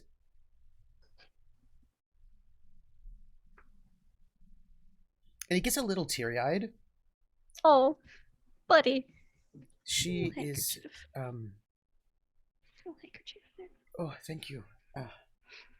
Thank you. She. She cares a lot about everyone here, but she doesn't say. Because I don't know if she feels like she can, but she's very kind.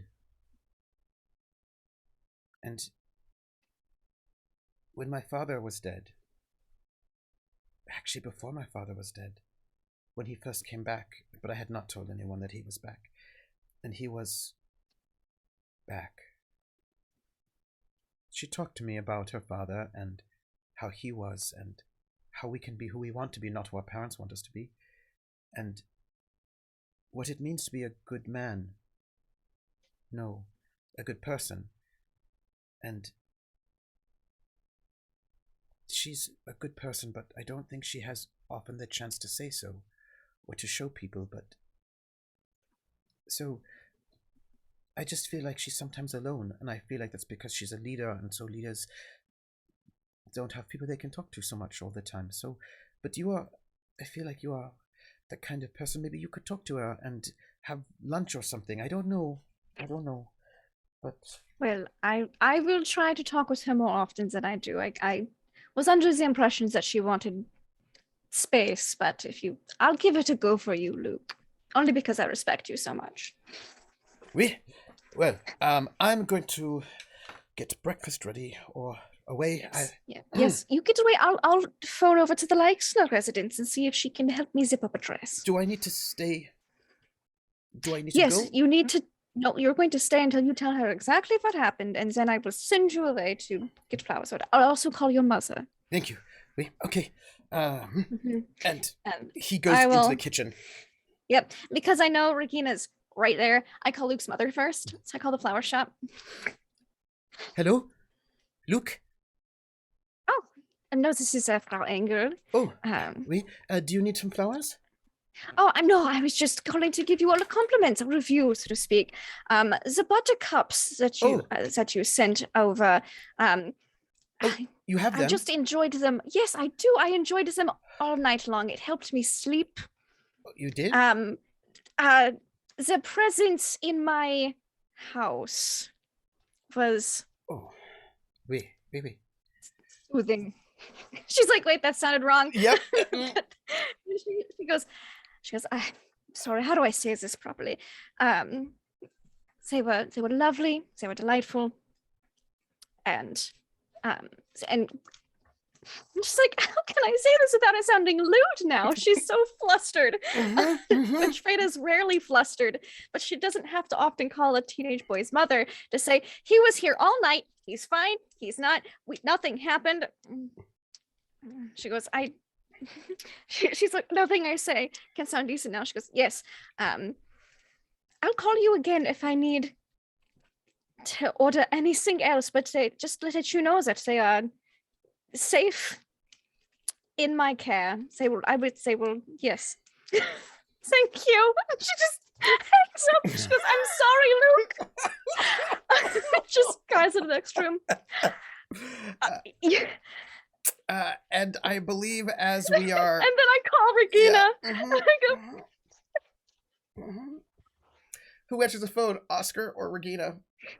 Well, I imagine, but right before the phone rings and the door kind of clicks closed after they leave, Regina turns to Oscar and says, did I hear them say that Jaeger was beat in the street? That's what they said, yes. No wonder he hasn't showed his face for a few days. That's an interesting development. I'm seeing him today for lunch, I believe. Oh, right. Who would have the gall? Somebody stupid. Have you spoken with him? He is not nice. Oh, no, I imagine not, but you don't just attack the head of SS in the middle of the street. Apparently you do. And maybe then the phone like rings. yes. And Freda's still just like, when you think I'll run over and answer I will it. just be less. Blah. Yeah, I pick it up. Like Snurs. Hallo, guten Morgen, Frau Leixner. Dieses ist Freda. I was wondering if you could, this is rather embarrassing, come over and help me with the zipper on a dress.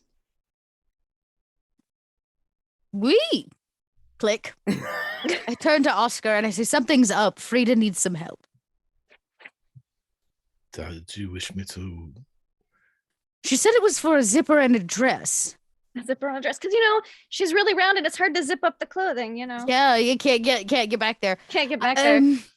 I mean, I can that could go be. if you wish. Knowing that we may be listened to, I say, well, I imagine that it only takes one pair of hands, but your company is always desired. And in case they are somehow being listened to, even after they've swept for bugs like a million times. A little paranoia is never a bad thing. Right. He would basically say, I do know my way around the zipper. Yes, darling, you do. And Regina grabs an early bottle of wine and steps out and goes down to Frida's door. And Frida is meanwhile at the doorway to the kitchen apologizing. I tried to convey that you were here all night, not running around in the streets, but it may have been interpreted in a slightly different manner, and I apologize for that. Oh, look at the door. And then yeah, knock, knock, knock. Open it up. Hello, please come in. There's a red-faced Luke in the kitchen, just looking completely red-faced. Like the most embarrassing thing has just happened to him. Frida, when you open the door, Oscar will say, "We got here for the zipper." Sorry. Bitsa, come in. We heard it was a zipper. And when the door closes, Regina says, "It seems odd. It looks like you already have an extra pair of hands." And she's still thinking about that phone conversation with his mother, and she's like, "No, there's things we need to tell you." And across town, before we go to break, you smell breakfast. Ooh. If it's not burnt? No, it is not burnt. It smells great. You smell some breakfast. And there's a knock on the door. Yes. Hey, we have breakfast, and I had an idea. I could pretend to be like your driver or something, and you could take me to her. Oh God, it wasn't a dream. No, I have No, he didn't say it out loud. He's in like that he could hear. He Yes. just was like saying it to himself. got grilled tomatoes and with some oregano. There's some spices. I've got some cheese. You have a lot of food in here, huh? I have not had this much food for a while.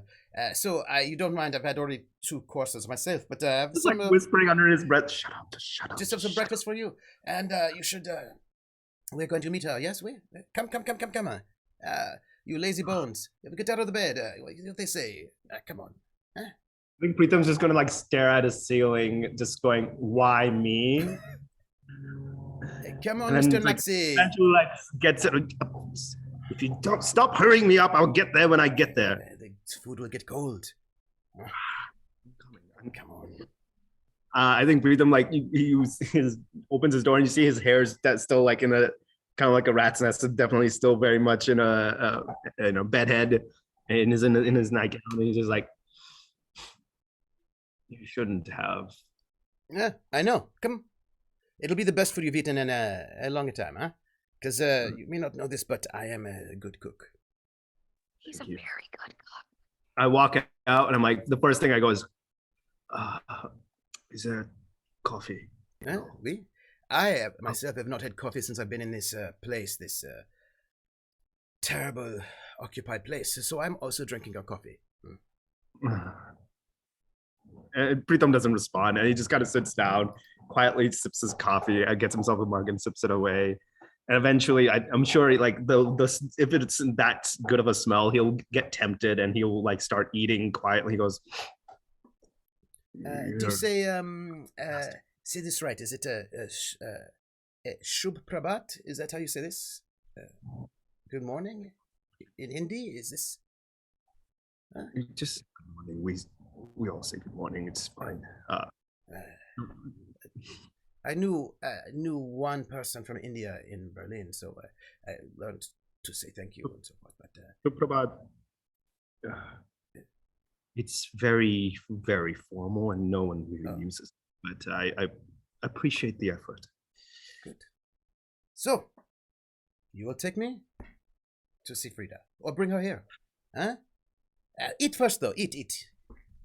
I think Preetham like finishes eating, and then finally, it's delicious, by the way. Yeah. I mean, he enjoys it, and like he will grudgingly, like he will tell him like he's a good cook, like this is very tasty.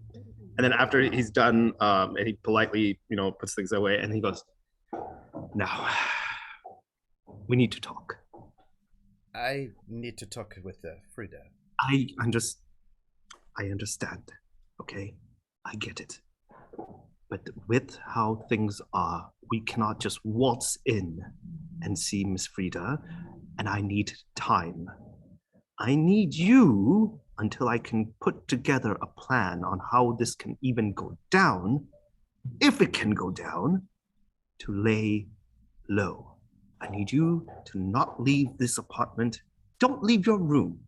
Better yet, just don't. I have maids once in a while come in here, and I don't want them to see you. You probably don't want them to see you, because then they will go talk about you, and then that just snowballs further. So, stay in your room. I will go talk to Miss Frida. We'll put together a plan on what we can do. Perhaps find a good location that is remote, if she can meet, so on and so forth. Brushing off right now is not going to be beneficial for anybody, neither you nor me. He stands up, walks over to the kitchen, takes 2 bottles of red wine, goes to these cupboards, takes some food, and he goes, okay. And he just takes a bunch of food and he goes into the room. He goes, worst guest ever. God damn. He also I think does not have a ration card and does not have official paperwork, so he's probably that's not fine. been I think eating particularly well. Preetham like stares at. I'm assuming it's not like food. It's probably like snacks, some more like right. Bread, right? Bread, some bread cheese. Yep. So at that point, I think Preetham looks out. and he kind of he gets ready, and then when he goes down, He goes, wait. Yes. Nazi doctor, one moment.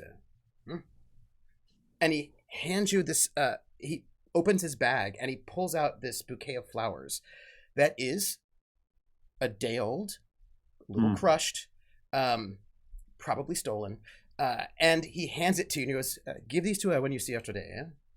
Yeah? Before he even gets to that, as soon as he hands it, he goes, well, I prefer lilies, but I'll accept. No, this is not for you. Oh, of course. I will need something for you before you bring her here, yes? I need you to cut my hair. I'm a doctor. I'm not a. No, you seem like you have the talent for it, and my hair is a bit. It's been a long time. I've been looking greasy, so if you give me a good haircut, I can shave myself. It's okay. And he sort of like fingers the scar in his throat. But get me, and I will, if you don't mind, I will take your aftershave and all of that to take a shower so that I will look good. And Preetham just like stares at him, like just completely incredulous at this point. He goes, he doesn't even respond. He kind of just like walks out the door. He was about to do a really nice gesture for this guy. He was going to walk out and be like, I'm feeling a little sick today. I might walk and do a couple errands, but mostly I would be in my room. So perhaps if you can bring some lunch up for me and put it out on the table and head on. I'll come grab it when I could. Is what he was going to ask them, but he will still do it, but it'll be a lot less, much more begrudging. Yeah. And he'll let him know. It's like around noon, lunch will come up. Stay in your room until they drop everything off. Only when they are out, come out, lock the door after them. Okay, and the lunch is yours. Take it to your room if you must. No, take it to your room. Yes, take it to your room. Lock that door behind you. But she's okay. See? More than okay. Yes. Okay. She's just. And then kind of he looks at him and then walks out, shakes his head, and then heads over to their apartment. And that is where we'll take our break.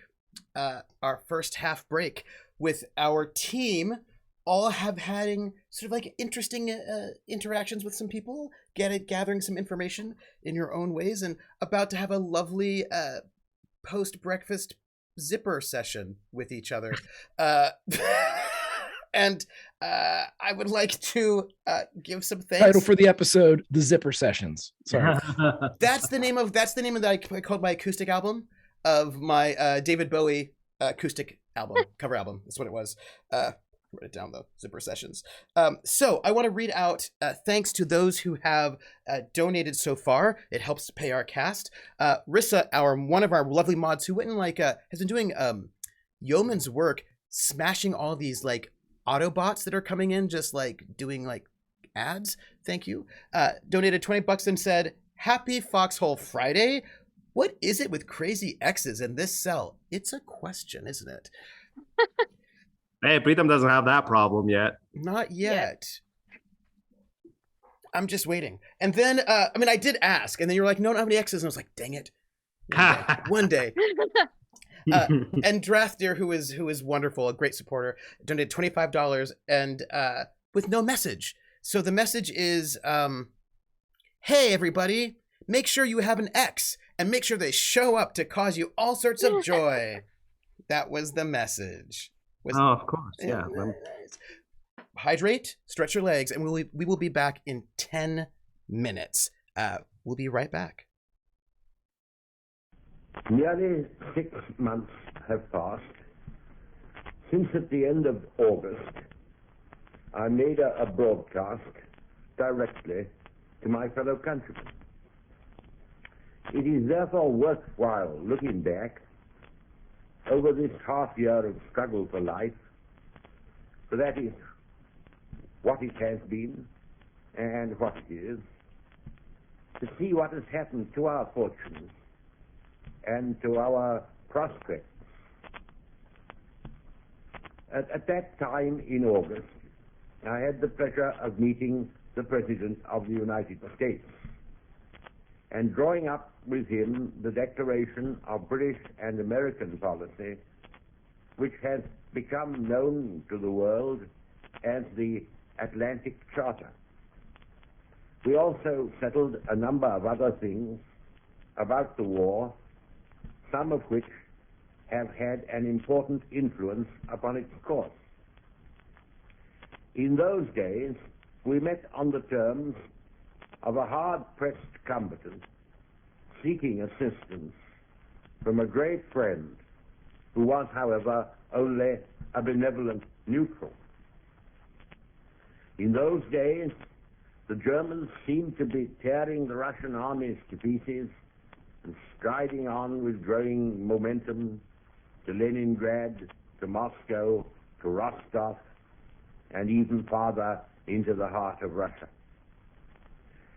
It was thought a very daring assertion when the President declared that the Russian armies would hold out till the winter. You may say that the military men of all countries, friend, foe, and neutral alike, were very doubtful whether this would come true. As for us, our British resources were stretched to the utmost. We had already been, for more than a whole year, absolutely alone in the struggle with Hitler and Mussolini. We had to be ready to meet a German invasion of our own island. We had to defend Egypt, the Nile Valley, and the Suez Canal. Above all, we had to bring in the food, raw materials, and finished munitions across the Atlantic in the teeth of the German and Italian U-boats and aircraft, without which we could not live, without which we could not wage war. We have to do all this still. It seemed our duty in those August days to do everything in our power to help the Russian people to meet the prodigious onslaught which had been launched against them. It is little enough we have done for Russia, considering all she has done to beat Hitler and for the common cause. In these circumstances, we British had no means whatever of providing effectively against a new war with Japan. Such was the outlook when I talked with President Roosevelt in the middle of August on board the good ship Prince of Wales, now, alas, sunk beneath the waves. It is true that our position in August 1941 seemed vastly better than it had been a year earlier, in 1940, when France had just been beaten into the awful prostration in which she now lies, when we were almost entirely unarmed in our own island, and when it looked as if Egypt and all the Middle East would be conquered by the Italians, who still held Abyssinia and had newly driven us out of British Somaliland.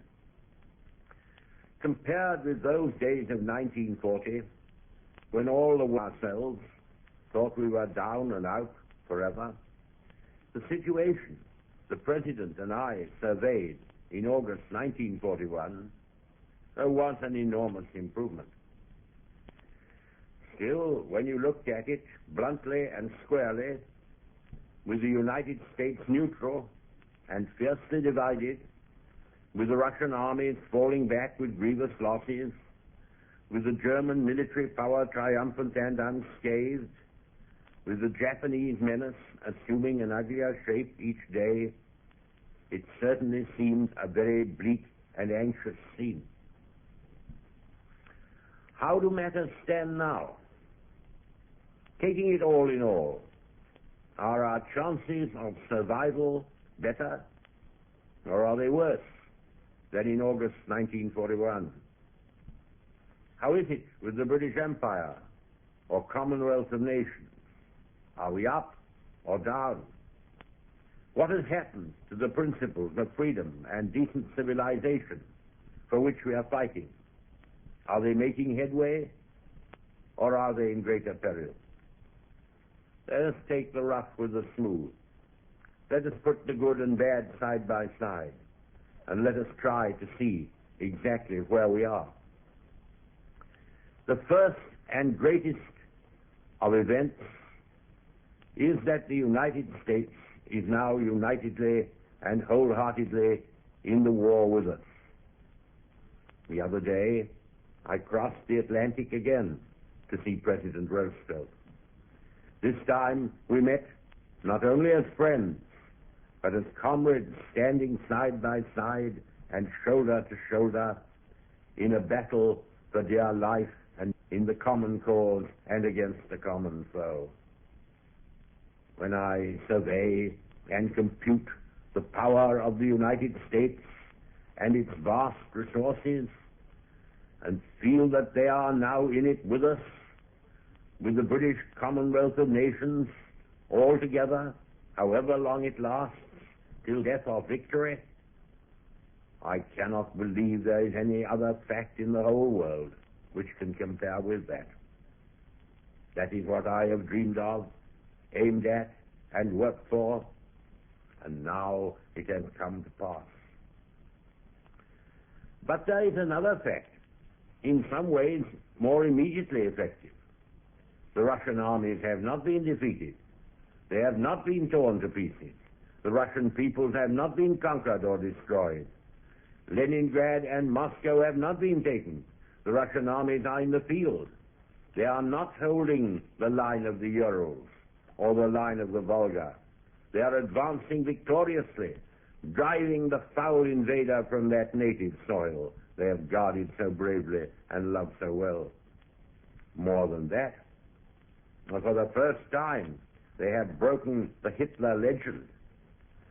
Instead of the easy victories and abundant booty which he and his hordes had gathered in the West, he's found in Russia so far only disaster, failure, the shame of unspeakable crimes, the slaughter, the icy wind that blows across the Russian snow.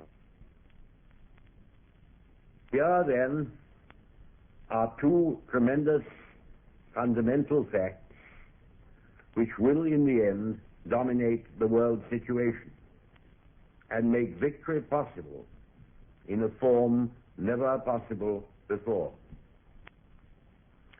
But there is another heavy and terrible side to the account, and this must be set in the balance against these inestimable gains. Japan has plunged into the war and is ravaging the beautiful, fertile, prosperous, and densely populated lands of the Far East. It would never have been in the power of Great Britain, while fighting Germany and Italy, the nations long hardened and prepared for war, while fighting in the North Sea, in the Mediterranean, and the Atlantic. It would never have been in our power to defend the Pacific and the Far East single-handed against the onslaught of Japan. We have only just been able to keep our heads above water at home. Only by a narrow margin have we brought in the food and the supplies. Only by so little have we held our own in the Nile Valley and the Middle East. The Mediterranean is closed, and all our transports have to go round the Cape of Good Hope, each ship making only 3 voyages in the year. Not a ship, not an airplane, not a tank, not an anti-tank, or an anti-aircraft gun has stood idle. Everything we have has been deployed, either against the enemy or awaiting his attack. We are struggling hard in the Libyan desert, where perhaps another serious battle will soon be fought. We have to provide for the safety and order of liberated Abyssinia, of conquered Eritrea, of Palestine, of liberated Syria, and redeemed Iraq, and of our new ally, Persia. A ceaseless stream of ships, men, and materials has flowed from this country for a year and a half in order to build up and sustain our armies in the Middle East, which guard these vast regions on either side of the Nile Valley. We had to do our best to give substantial aid to Russia. We gave it her in her darkest hour, and we must not fail in our undertaking now. How then, in this posture, gripped and held and battered as we were, could we have provided for the safety of the Far East against such an avalanche of fire and steel as has been hurled upon us by Japan? Always, my friends, this thought overhung our minds. There was, however, one hope, and one hope only, namely that if Japan entered the war with her allies, Germany and Italy, the United States would come in on our side, thus far more than repair.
Hello, everybody, and welcome back to the second half of City of Light and Shadow, where we have questions about what exactly our title should be for this episode. We'll find out by the second half. But it is a Thursday, kind of a mid-morning, and we're going to find out what our group, who've all come together, have to say to each other.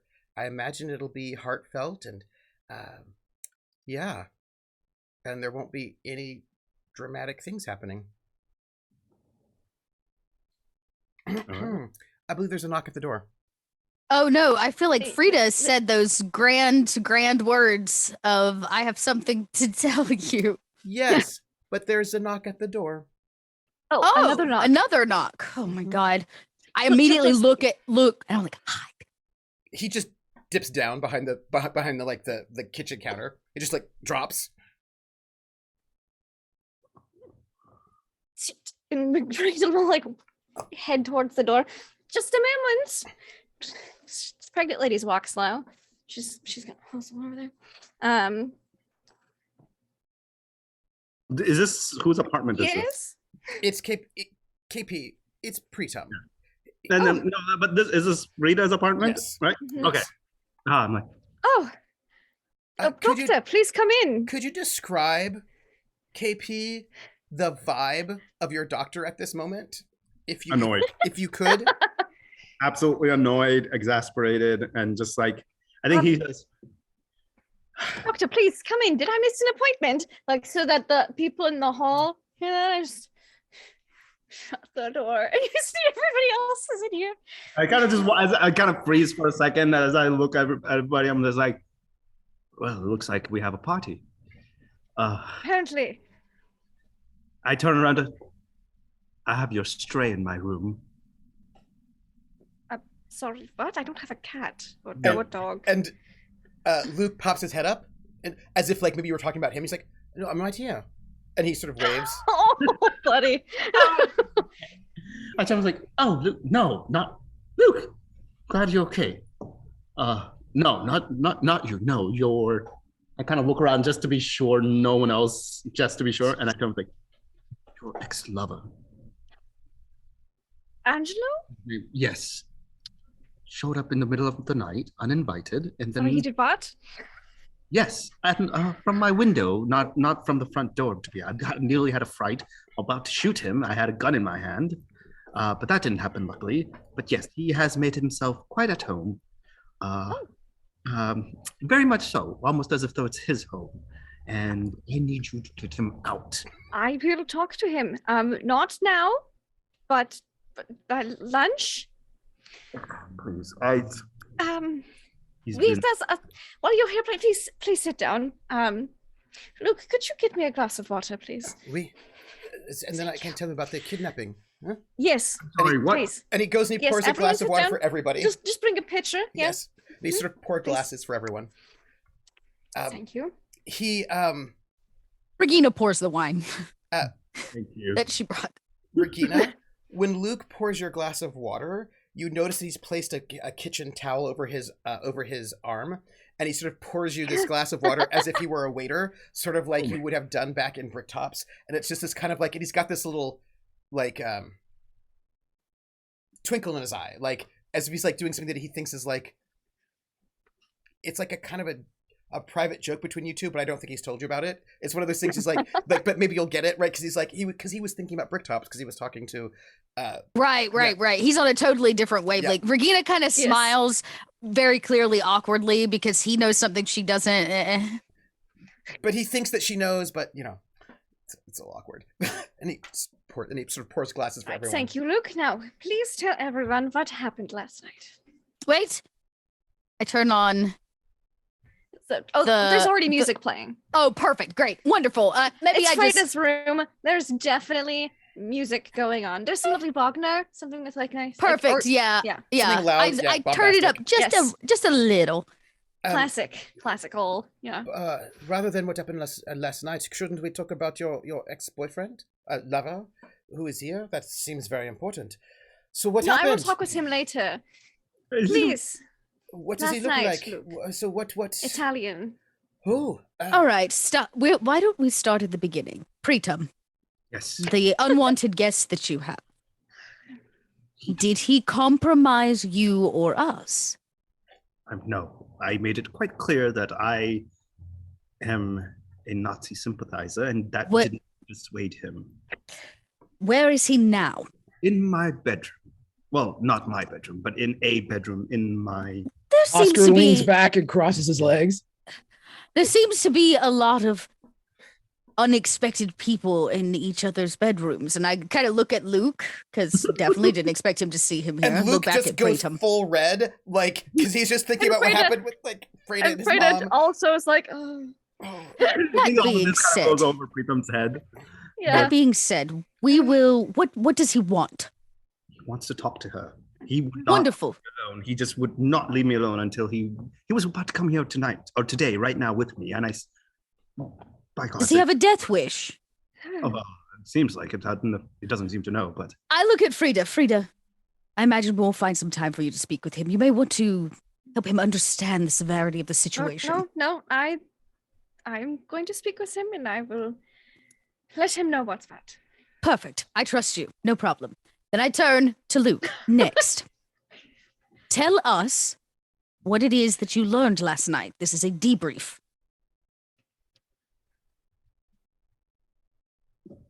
Well, after Oscar? Luke goes, to give him a moment, after Luke goes, I have some things to expand upon his knowledge, some other knowledge I've gained from it.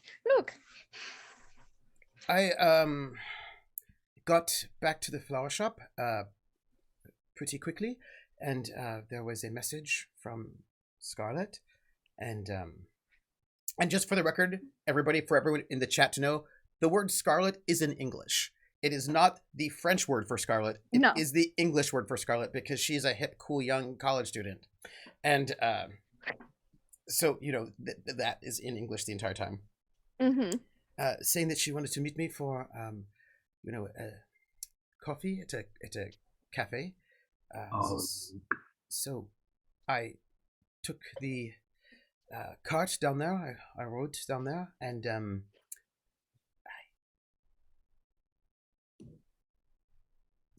I had a bad feeling as I was arriving, and I saw some of the boys from the garage, the Duke's garage. I saw two of them. They were on the corner a bit further down, and they kind of gave me a strange look. And they sort of shook their head, and I did not know what that meant. And so I was thinking about the training and the things that Oscar had told me, and I was thinking about things that Regina, you've told me, and I was just anyway. As I was approaching the cafe, I noticed there was a big car, expensive large car. I could not see who was in it, but it was a big one. You know, the kind of car that you kidnap people in.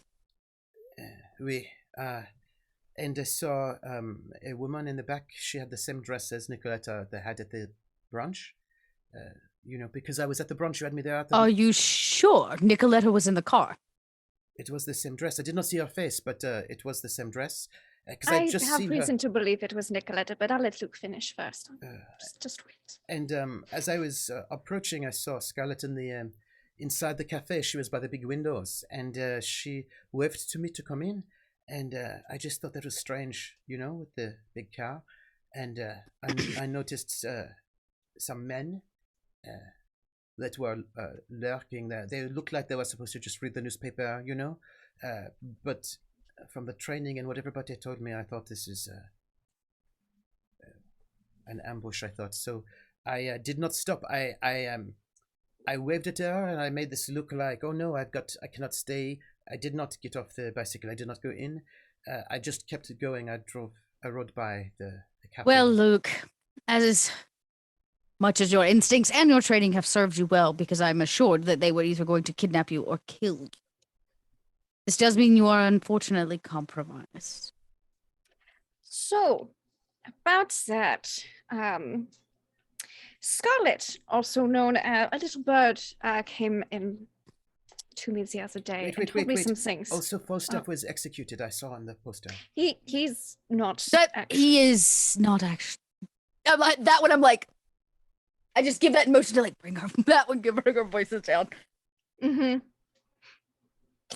Okay. Now, sorry. Here's a decoy. But he is not. Okay, I thought you should know. Right. Thank you. So Elizabeth told me that there is a certain Scarlett, actual name Fabienne Germain, madam of the brothel, the 122, not a worker, the madam, frequently meets with a Pierre Bonny, who is Pierre Bonny. Oui. Oh. You know this person? Oui. I do. French Gestapo. Okay, He continue. Oh. And let's say that they were having a conversation, this brothel madam, Miss Scarlett, and Pierre, and they were talking about how there was some SS woman, Nikoletta, who wanted them to apprehend a young man named Luke. What is... And that they were going to do it when Nikoletta gave the word. And also that this Pierre wants to take over my brothel, whatever, he can't have it. But yes, this Nikoletta woman, I can only assume it's the same Nikoletta. It's not that common of a name, please. And also, why else would they be so interested in one specific person? Out of nowhere. She asked about Luke at the party as well. Mm-hmm. It seemed to be of great interest to her. And Luke. Speaking of the party, this Violette Morris, she is one of their drivers, the French Gestapo.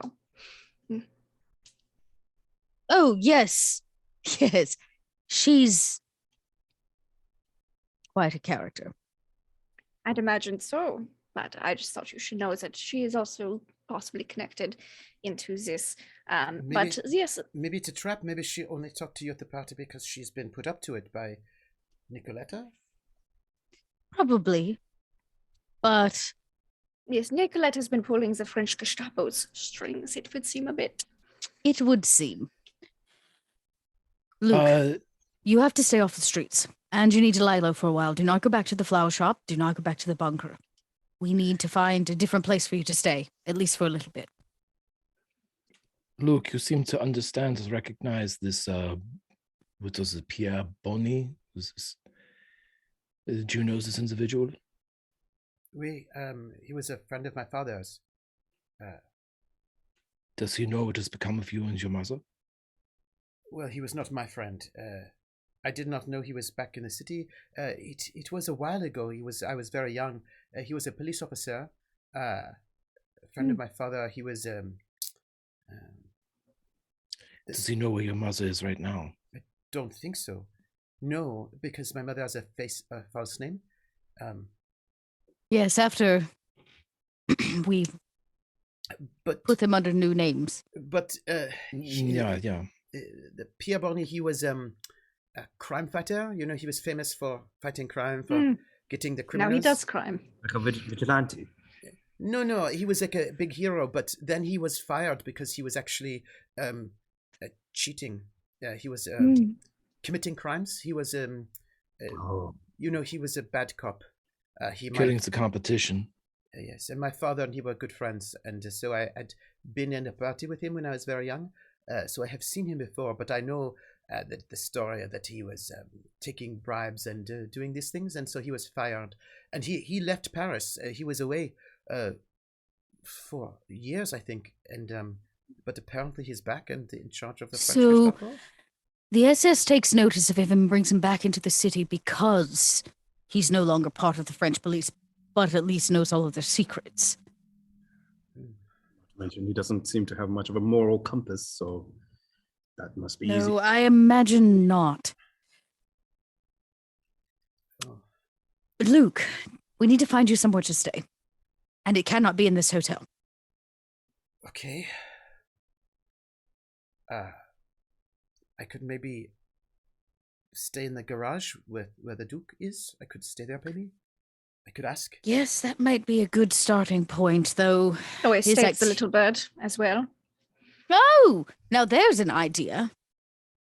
You have your own security, do you not? Yeah. Luke, you're going to stay at the brothel. You cannot leave. I imagine there'll be enough food and water there at least for a week or so you'll have to lock yourself in. Okay, but my mother will kill me. I will speak with your mother. Okay. Yes, you speak with his mother, please. Did I miss something? Is there a problem with Marie? No, Yes. Marie's a lovely woman. My mother's a I feel little... like I imagine when I tell your mother that there has been a possibility of somebody attempting to take your life, she's going to be understanding that we're going to put you in hiding for a while. Hmm? Do you remember... And you know what? What, yes? Do you remember when my mother met you for the first time and she was... Protective? Oui? She Yes. thought that you and me, you know... Did I not tell you that? Yes, I'm aware, but do you see how that turned out? Maybe someone who is not me, or you, or Oscar, or the prince, had a phone call with my mother this morning to explain that I was not lost or dead in the street. And maybe this person who is not you, or Oscar, or the prince, or me, maybe made it seem like I stayed here the whole night, which I did, but I stayed in the couch. But maybe it seemed like I was not on the couch. And my mother sometimes jumps to conclusions. She's a little bit... Since you should be great with the brothel. Your mother and speak with her about where you're headed next. Everybody moving forward, if we need to speak with Marie, we should keep it to ordering flowers here or there. But I imagine with Luke gone, there will be very few deliveries being made, which is fine. Maybe the shop goes on hiatus while we all lie low for a bit.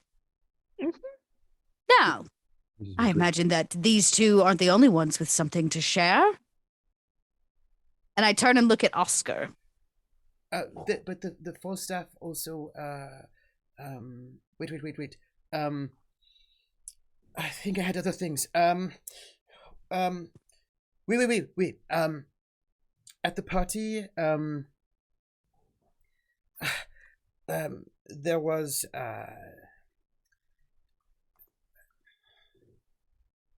and you can tell he's trying to it's clear that he feels like he messed up somehow, so he's trying to come up with like good intel, and you can tell that he's like searching because It's all right. Take your time. I imagine other people have something to share. You can think about it. Oscar? Yeah. Let's see. I was able to uncover that Falstaff is, in fact, alive. It is the dummy that was taken. I was also able to convince Elias that I received intel that I believe to be part of the resistance from the boys that was rescued on the train station. The boys in shock, rambling things, and I put it together as only Hogar like could. And so now I'm going to meet with him at for this time is it's for lunch, and then I'm going to give him this, and we're going to tell him that I believe we agreed that Falstaff is in fact dead, has problems, and that the mole inside of SS must go to ground, alluding to the fact that this might be our dear friend's Nikoletta. Oh, and at that point, I pull out a slip of paper, which is very clearly meant to be the duplicate or the one that he's going to turn over and pass it over to him to make sure Oscar has it. Maybe I finished it this morning over spilt coffee. Don't cry over spilt coffee. Yeah, don't cry. What is Just that? decode. So yes, that's it. And then I'm going to go see Elias, and he is apparently on the ropes. He has been beaten in the streets, apparently. Oh, I heard that. Those the rumors say so. Oh, yeah, Yes. You heard that as well? Oui? Oh yeah. Who beats him? It was an Englishman. That's what I heard. It was an Englishman who beat him and was singing songs, football songs, I think. Everybody at the garage, all the Duke's boys, they're all speaking about it. Everybody's speaking about it. Apparently, it's embarrassing. Good was singing. Oh, I don't know. It was maybe Liverpool. Yeah, singing football songs probably not very terribly good. But I am here for all of the bad things, and I miss this. I miss this part where I could. Yes, I'm sorry. Everyone was talking about it. I thought you knew. Oh, it was all the garage, all the boys in the garage speak about it. It was what did they say? It was at the big the circus that is at the Black Eye. No, I heard it was more than a black eye. I heard that it was that he was crying on the ground as this Englishman just jumped him from out of nowhere. And well, you heard it from French people. I heard it from Germans. So I heard it from probably French the people. difference. I turn to Oscar and I go, well, no wonder they're interested in maybe getting rid of him. Not really a reputation you can come back from.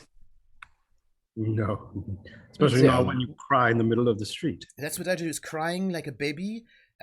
And that's what all the boys at the garage said. And also, boys crying in the street, but tend to exaggerate a little bit. Why don't, when you deliver our message, you poke him a little bit to see if you can sympathize with him? They also said that the SS made a big failure, is what they said. The boys, they said. What kind of failure? It was children, correct? Yeah, wait. We heard that there was something. I think they were supposed to kidnap children at the circus children. It was unclear to me, but there was like maybe circus children or something. And what the boys said was that what is this man Elias? Yes, that he went by himself to single-handedly capture the children as like a cowboy, like Tango says, a cowboy, and that he got the children. There were like 4 or 5 children, and he got all of them, or 6 or 7, and then out of nowhere, this Englishman just hits him on the head and beats him to a pulp, and he's crying like a baby. And then all the children run, and then like the communists, I think, or someone rescues all of the children. And they laugh at him as he's on the ground, and because he was a cowboy by himself trying to save the children by himself, they had no guards with him, and they were all very far away. Oh no, wait! And then I heard that there was a grenade that went off and killed lots of people in the velodrome. That it was lots of, and I think important people were killed in this thing, and it looks bad for him. I heard. When did this happen? When? Sunday? Oui. Oh. Falstaff is in fact captured. Sunday lunchtime? Sunday Afternoon? lunchtime or after. I wonder if the two events are connected. He had many cells, or at least a couple here inside of Paris. Either he was captured and somebody retaliated, or they took action and they retaliated by taking Falstaff. But where would the connection be? Didn't the word say that there was British man? Oh, It no. oozes. I mean, I feel like the former is more likely, considering that perhaps they had captured Falstaff, and then the retaliation happened. He did not come to us directly. Maybe he knew it would put us in some danger. He could have gone to another one of or they got his. We talk about his real Falstaff drop was a fake Falstaff, because real Falstaff was never captured. No. The real Falstaff left us the. But note if that was says. after his attack. You and I don't we know.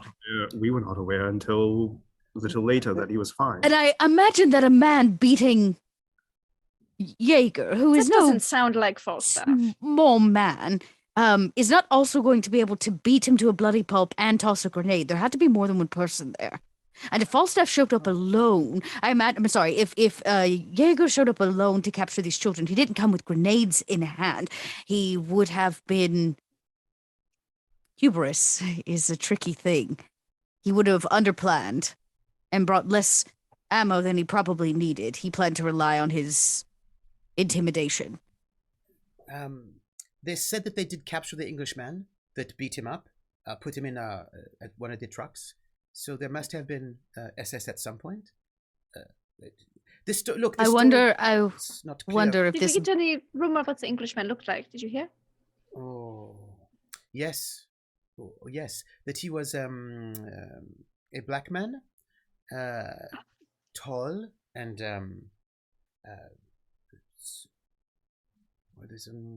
yes, a tall black man who then just came and just beat him badly, and all of the boys in the garage said that it was so bad and that they beat him, and then there was a grenade that came off, and then people died, but then.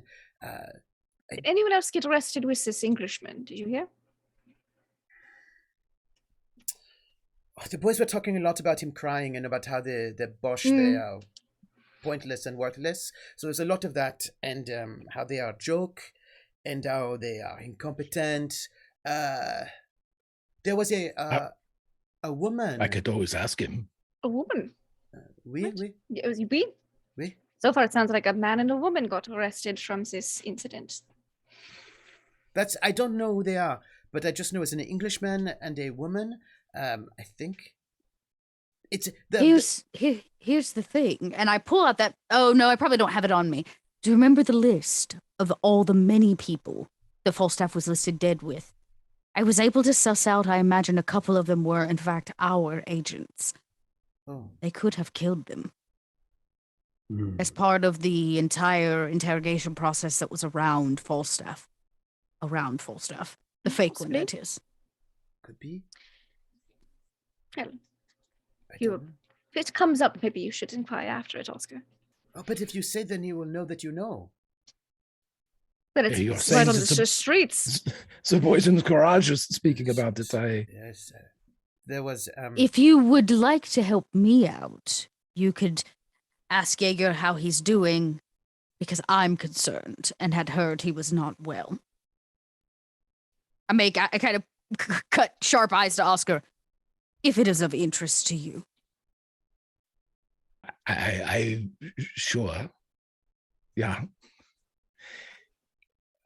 I will ask him that you are asking about him because you have heard that he's pummeling in the street and not go well. Right. His wife is worried. Your wife is worried.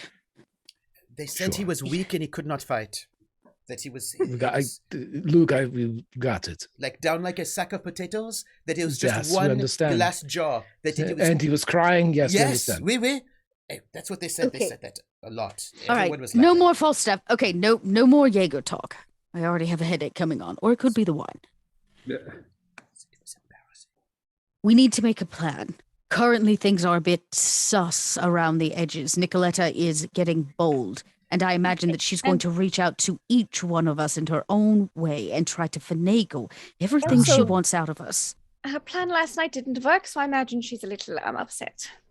So I imagine she'll go to even farther efforts. She needs to be dealt with. Do not go near her, Luke. She plans to use you in ways that your poor, naive mind cannot actually comprehend. So I need you to trust me on this. Okay, but I was just thinking, she was there. She must have come driven from the party because she left early. Yes. And so she must have gone and made this arrangement so to get Scarlett to call me. And yes. But the question is why. So if she, Frau Engel, knows things and says that she was working with Scarlett this whole time. Most likely. So why now? Why would she do this at this moment? Because she's losing. Yes, she's losing Luke, her and her husband. He just lost all of his reputation to being beat by a black man in the streets of Paris. She can't get anything that she wants, not a child, not the woman that she thinks she loves. Nothing is working out for them. In fact, we might have heard this morning that there's a possibility they may be losing some of that power very, very soon. So she's going to all lengths to get what she needs. And I imagine Jaeger will do the same. And again, I cut eyes to Oscar that's like, those are be careful eyes today, because he's vulnerable, and vulnerability makes people do stupid things. And Regina simply says, so we all need to, how do you say, avoid them? It seems that it's time, in case everybody is unaware. The Jaegers are fully in on the fact that we are SOE agents undercover. I don't know how much hard evidence that they have, but both of them know that he is not, in fact, Mr. Leixner. Was I there for that conversation when that happened? No. So he was like, I'm sorry. So when I say that they are looking for all leverage, they already potentially have some. Now the question is whether or not they can prove it and who believes them. And with both of them falling so quickly, I imagine they're going to start drawing the short straws, which means our names may rise. Wait, I'm sorry, Did they you don't... report this? Hold up, one second. Was this reported back to headquarters at all? Are they aware that we may be jeopardized? Yes. Okay. And they didn't... No response? Nothing? They may be powerful, but they're not powerful enough. They've been waiting for something. They've made it very clear to Oscar and I on many accounts that they are waiting for something. They want things from us, and they haven't been able to get them. And until they do, they're not going to cash in all of their chips. Unless they get fed up. No, the problem is they waited too long. There are pictures of us. We are friendly. They can't all of a sudden come forward now and say, "Oh, by the way, this is their resistance. This is Oscar Mueller. This is not." This might have worked for them a month or two ago, but now that they have established relationships, yep, it is very difficult for them to follow through with these threats. Not unless they are taking a suicide mission. I believe that she was probably looking to get to you, Luke, because you would have been an easy link into outing all of us. A first-person account. They would have probably tortured and interrogated you. Yes. Or until she gets me. Your finger could have probably swayed one of us to do something to help them. Wait. I don't understand this. It makes no sense to me. Because this new law, right? The night and fog law. They can take anyone they want at any time for no reason. They don't need to justify. They can just take anyone off the street and then ship them up east. They don't need evidence. They don't need anything. It's true they don't, but right now Oscar and I have held up the Leixner residence in a way that is making us more powerful. It's harder for them to start a witch hunt against two people that seem to be working for unless they have a paper trail. Unless they have a paper trail. Right now, that's very hard, considering the fact that he leaves nothing but a trail of blood, and she leaves nothing but a trail of drama. Oh, I imagine Nikoletta is quite good at getting people to leave a paper trail. She's very persuasive. So if they had a paper trail saying, for example, I'm not saying this is what they did, but I don't think a position is secure as you think. If they had a paper trail saying this was a deep undercover mission to get to know the likeness, to see whether or not they were, any amount of evidence would then be viewed. Since they have a paper trail going back months, possibly, it could easily overturn. Nikoletta is the key to this. She is the one who can use people. Jaeger, he's bad at it. He can, yes, pull the military strings, but he cannot manipulate the people. We need to get rid of Nikoletta. Agreed. I have a thought on that front. In fact, our dear race car driver lives in a houseboat on the riverfront. I thought maybe I'd ask our dear Nikoletta to go for a little boat ride today. Oh, I have a question. I'm sorry. Jaeger, he knows you, right? So he thinks. No, you said he knew Oscar. Mm-hmm. Yes, he does, Luke. So how does he know you? I know how Nikoletta knows Regina because they are old friends from college. Sort of. He's a friends from work. So he knows you from work, oui? Presumably other people know you from work as well? And they know that he knows me as well. So, We were acquainted for years. okay. His deep cover is not going to hold up.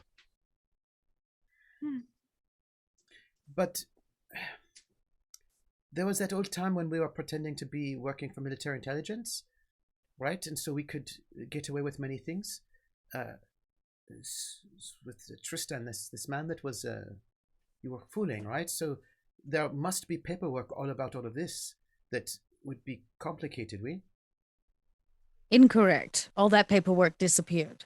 But I mean, there must be paperwork that had to do with, I don't know. This seems like something about. You said, Oscar, that the whole thing was about a plot to kill Hitler, right? That there was a deep undercover secret plot to kill Hitler, right? This was what you said. And that there were people there, and this is what they were looking for, this deep plot. So what if they could say this is somehow to do with this, that they could not move because, some sort of, they keep you close, right? To keep your friends close. I think that we are being, I don't want to say distracted because survival is never a distraction, but I think that it bears reminding that we are all a heartbeat away from the news. That it is, whether it is Elias Jaeger or it is Nikoletta or is it someone else. I just don't understand what they want. Yes, we don't know that yet either, Luke. We're still trying to figure that out. The best thing that we can do is avoid them, to minimize contact, at least for the next little bit. And you cannot be seen. Do not go near Nikoletta and do not let her come near you. And as for Scarlet, I have thoughts about Scarlet. Yes, am I supposed to not see her anymore? Or what should I do? No, you were not supposed to see her before. That's not necessarily true. I gave him orders specifically to continue dating her for intel purposes, but Frida, if she is in fact the leader of this brothel. Yes, she's the madam of the 122. I did not know this. I imagine her, it's no wonder she's a good kisser. I kind of whisper over my shoulder to Luke, knowing we've had that conversation. I imagine that her disappearance would be difficult for their business and good for yours. It should be something. The question becomes, if she was such an owner, such a business person, why was she at the college that day? What interest did she have? Her interest lied entirely in Luke. Oh, please. Also, brothels are havens of information. If you need to relay information to someone or get information to relate to someone else at a later time, whether that be in a bedroom or at a college campus, she's the pillow madam. talk goes a long way. I told her she has more freedom to move around. I told her that I was a college student and that I was 20 years old. Luke lied and had to play through the lie. She thought he was being schooled, and so she joined the school to get closer to him. But unbeknownst to her, she was also part of our little ruse. So, that being said, How I does feel like how if does we Nikoletta want know to, me? You said that she knew me. How does she know me? Luke, as poignant as your questions are, I think we need to be focused on what we are going to do, not how she knows. No, I say this because Scarlet met me outside of the Bricktops. Not right in front of it, but close. I was in the area and she was there and she fell down and I helped her up and all this. So she must have been waiting for me by Bricktops. So, how does... Did Nikoletta know about Bricktops? You said that Nikoletta was working with her, that she had put out a cry for them to get to Luke. Luke, the reason Nikoletta wants you is because I care very deeply for you. And she knows that you are a way to get exactly what she wants out of me. So we can answer as to why or how she came around, but the fact of the matter is, she wants to use you to get to me. Does she know everything about Bricktops? I imagine so. It's why we don't function out of there anymore or use those identities. But does that mean Charlie's okay? So far, Charlie has not given us any reason to believe that she's not, though a follow-up after most recent activities would not be a bad idea. I mean, we have not seen her since New Year's Eve. We got one bit of intel, but I mean, I don't know. We just heard that 2 or 3 days ago she was working down at the docks. Yeah, Sunday. so it's Sunday been very we got recently heard. we had noticed that they are still working down at the docks. That being said, Luke, I am thinking that maybe it's time for our dear Scarlet to just disappear. If we remove one of the playing pieces from Nikoletta, then she can no longer play that piece on the board. We need to take what we can from them and leave them to fall on their own. They're already on the way. Look, I did not know that Scarlet was Fabienne, but I have heard that the name Fabienne. She is famous. She's with... Really? Oui. Like all the big movie stars go to the 122. Politicians, they famous do. people, and so she is not. She is famous. Nazi officers. Oui. Edith Piaf is there, and Mae West was there. It is the most popular brothel in Paris. Yes. Princes go there. Not you, but other princes. You know. Well, just because she disappears doesn't mean her brothel will. All the famous people can continue to partake in pleasures of the flesh, but she, on the other hand, is a problem. And she knows your secrets. She knows you work for a flower shop. She knows. I think we should set her. She doesn't know which one. I did not tell her. I never introduced How many her to flower her. shops do you think there are in the city? Within Luke. 1 week's time, they could track every one of them. Luke, did you take the flower truck, and Oui, but with her? I covered the side so that she never saw the side. He gets up and immediately leaves. I have something. Okay, I'll tell you later. Didn't. Okay. Luke, why don't you escort our dear Frida to the brothel? You can maybe get him set up comfortably, Frida? Yes, I can do this. And then I'll go speak with Angelo. Yes, it seems that you and the doctor, but before the doctor can go, Doctor, I have a little favor to ask of you. Yes. Also, Scarlet, French Gestapo, I've been having problems with them as well. We should talk about plans for Yes, that. I think we have some plotting to do against our dear Scarlet, but we will get to that. Luke, first, I want you safe and out of the way. I will call and speak with your mother. Doctor, I have a little favor to ask of you. There's a small burn problem I need you to deal with. And I have an outing this afternoon. Yes. But I will be back afterwards. And I imagine that you and Frida can go deal with your little pest problem. Well, for a second, I thought you wanted me to go and do another set of haircuts. Never mind. Okay. Well, shall we? Remember to lay low. Indeed. Oh, and Oscar, I imagine he's on his way maybe to the flower shop. I just thought of something. I turn very slowly to look at Luke. She called me at the flower shop. But I'd never told her which shop I worked at. I imagine she was just waiting on you to confirm, Luke. Like I said, you're a little compromised at the moment. It's going to be okay. It's just like a rash. We just need to treat it appropriately and keep you in bed for a few days. And then from there, we will assure that your mother is safe. But I never mentioned any of your names. She always asked to meet you all, but I never said any of your names. Here's the thing. Nikoletta knows what we are, which means more than likely she has shared that information directly. So, please understand. It's important right now that you disappear. I need you to fall off the grid, but before you do, I'd like for you to tell me, how do you communicate with your Scarlet? We meet at college in classes, but I have to go meet. No, fake. We meet for lunch at the campus. She'd never called me before. Normally, we meet on campus, but it's funny because she's not a college student. I'm not a college student, so that was a lie. Do you leave notes for one another? Do you have a number to reach her at? No.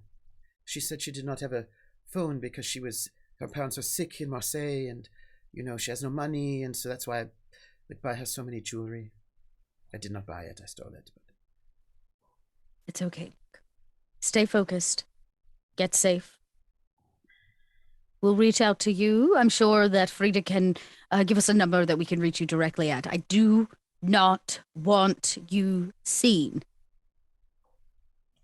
So, Hornet's Brothel, that line is secured. So you just have to worry about whatever line you're on the other side. At least the part of my office. Did I mess up? You did not mess up. Nikoletta has messed up on more than one occasion, which has left us in her mess. Actually, Luke, maybe you could escort the doctor and I quickly back to our room. I'm gonna need your help. I did have Going to regret. one bit of intel. Yes. There was a woman at the 122. She worked there. Blonde. Cute. I did not actually speak to her. I think I only spoke to her one time.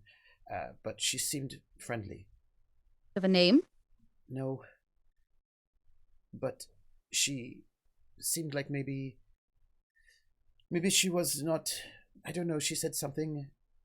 As for Scarlett, she did not know her. But she seemed friendly. That's all. Huh. Okay, I got keep feeling that in she was mind. nice. She was young. All right. Good to know. Come. How tall? Yeah, you can give me a description later. Maybe I'll send one of my Was it girls the lady, to- out of character, the lady that came to visit you with all the information was blonde, right? Mm-hmm. But actually, it wasn't her. It was Lily's other wasn't? character. Oh, got it. Okay, great. Regina kind of herds, if everybody wants to come that's left, that's fine. They go back to the other suite, to the Leixner suite, immediately pick up the phone and call downstairs in my best Leixner, Lady Leixner voice. Majestic? This is Miss Leixner. Ah. Bonjour, mademoiselle. Madame. How may we help you? Yes. I would like for you to send the girl up, my favorite one, the one who brings coffee every morning. Oui, yes. Yes, we would like lunch a little early today. You have 5 minutes. Oui. Click. And there's cursing downstairs and discussions about the Leixners. Yes, and we go in. Luke, please have a seat over there. And do me a favor, grab some of the flowers or something out of a vase and make it look like you've come to drop something off. Doctor, one of the girls who regularly brings us things here in the hotel had a little accident this morning, and I'm embarrassed to say it's actually my fault. So I need you to tend to her burns. I could do that. Yes, indeed. Wonderful. Where is she at right now? She will be coming to us as usual. I mean, where is it all right for her to move? She's on her feet, though I imagine a good tending to the burns might be helpful for her. And you know what? And I run back to the bedroom and I pull out a fresh pair of stockings. Like real stockings, so that maybe they can cover the bandages so it won't be as noticeable on her ankles. Because she didn't have a pair of stockings. And Regina simply says, so whatever happens, I need everyone to play along. Do you understand? And Luke, I have a special mission for you. Okay. I can still do all the work with the so I can't see. I suppose I will not be going to see the police chief with you, and I'm laying low. Not at the moment. Okay. What I would like is for you to assess this girl coming in the room. Okay. I like her. My instincts tell me that she is useful. I want to see if you think the same thing. Oui. Okay. All right, places, everyone. And I wait because I imagine food will be here ASAP. Mm-hmm. Not in 5 minutes because they haven't made it yet because it's early. Yep, but they're 'cause it's freaking early. Out. They're freaking out. But I would like to know, what is Oscar doing? Oscar is currently flying blind on a rocket cycle, otherwise known as an R75 BMW. How did you get past your boys? I told him I was leaving. But they would want to come with you. Their orders. I would tell them I was leaving for a special rendezvous visit.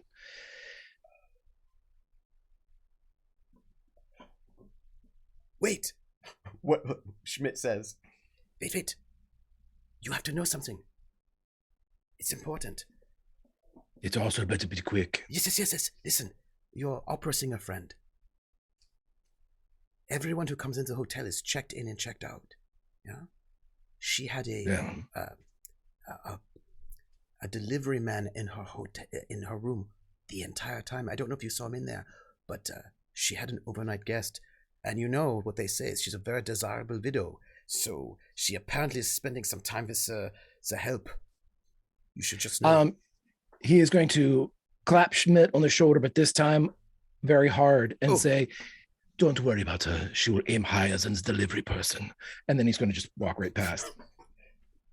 And they're happy because like they feel like they're the best spies ever because they're like giving their guy all the best info that they can find out being guards standing on a hotel room floor. And you head over. You get on your bike. Interesting. Where are you heading? Heading towards the flower shop using the back streets that I've already mapped out in season 3, excuse me. Interesting. Okay. It is late morning. It's Paris. It's beautiful. I'm hauling ass, trooper. Oh, yeah. And there's very little traffic, of course, because very few people get to have cars at this moment. Oh, well, we don't need roads. I'm No. going down steps and alleyways and backyards. And there is a roadblock. Not just a control checkpoint. Not normally there, but there's a big truck blocking off, and it's blocking off an alleyway, so you get, like, you have to hit this roadblock, which might seem a little bit odd, because normally they sort of hit sort of main thoroughfares, but it's blocking off one of the alleyways you've taken. You could probably avoid it and go in the other back ways if you wanted.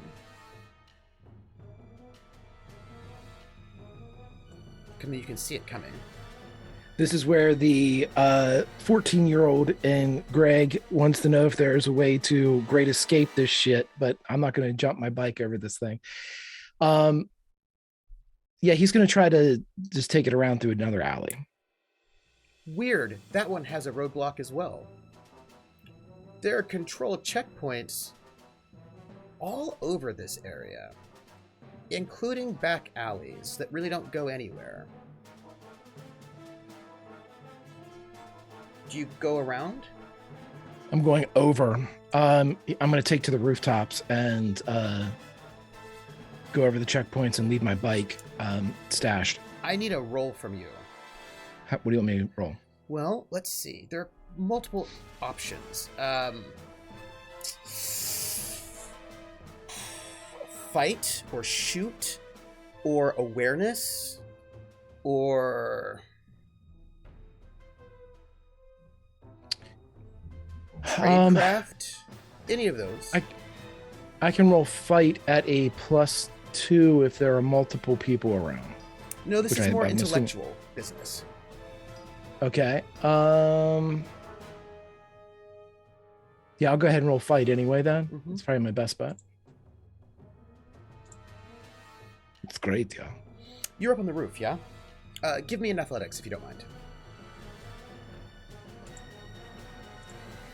That's fair. If you take a physical stress, just one.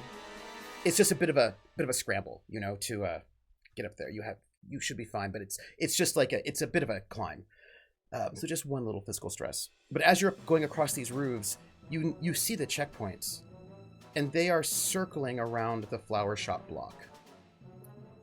It seems as if they're set up to slow people down who might want to go there or leave. So no one gets in and out of that area without going through a checkpoint. But... Yeah, I'm going in. But... ask me a question about who's holding these checkpoints. It's the SS. It is not the SS.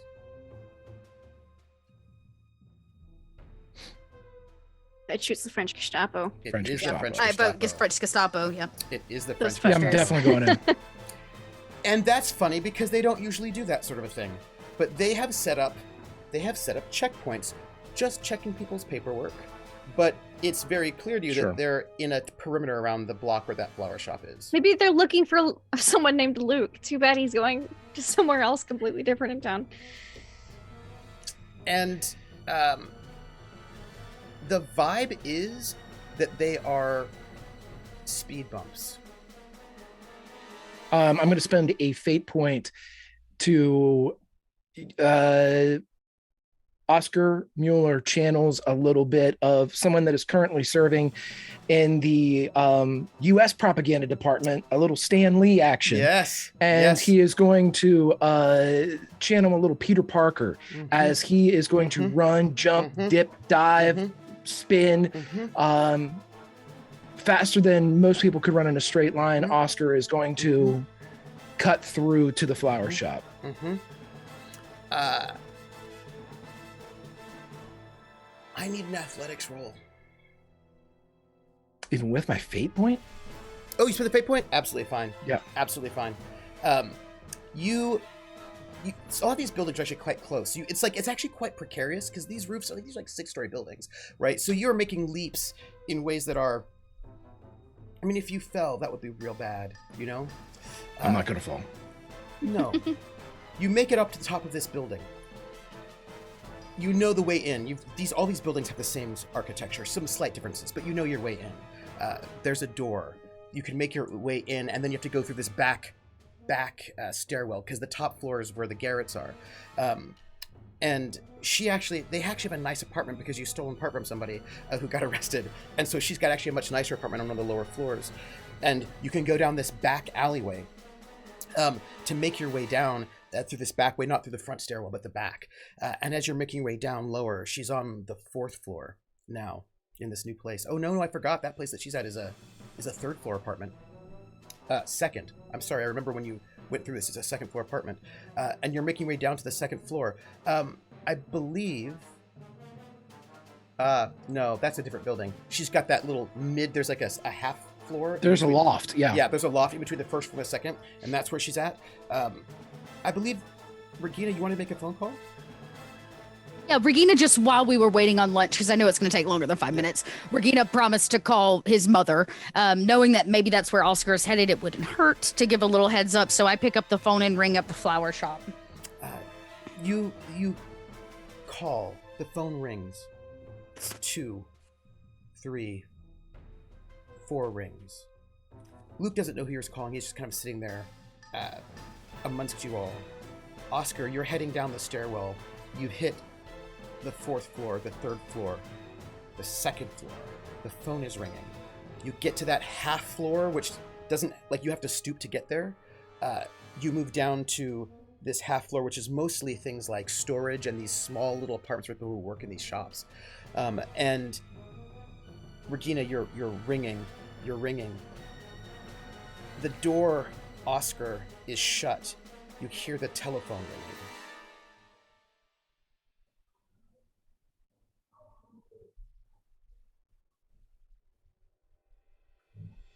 He doesn't stop. He just blasts through the door. The door is unlocked. You come in. The phone is ringing. The apartment is tossed. The small bed is overturned. The chairs are knocked over. There are clothes everywhere.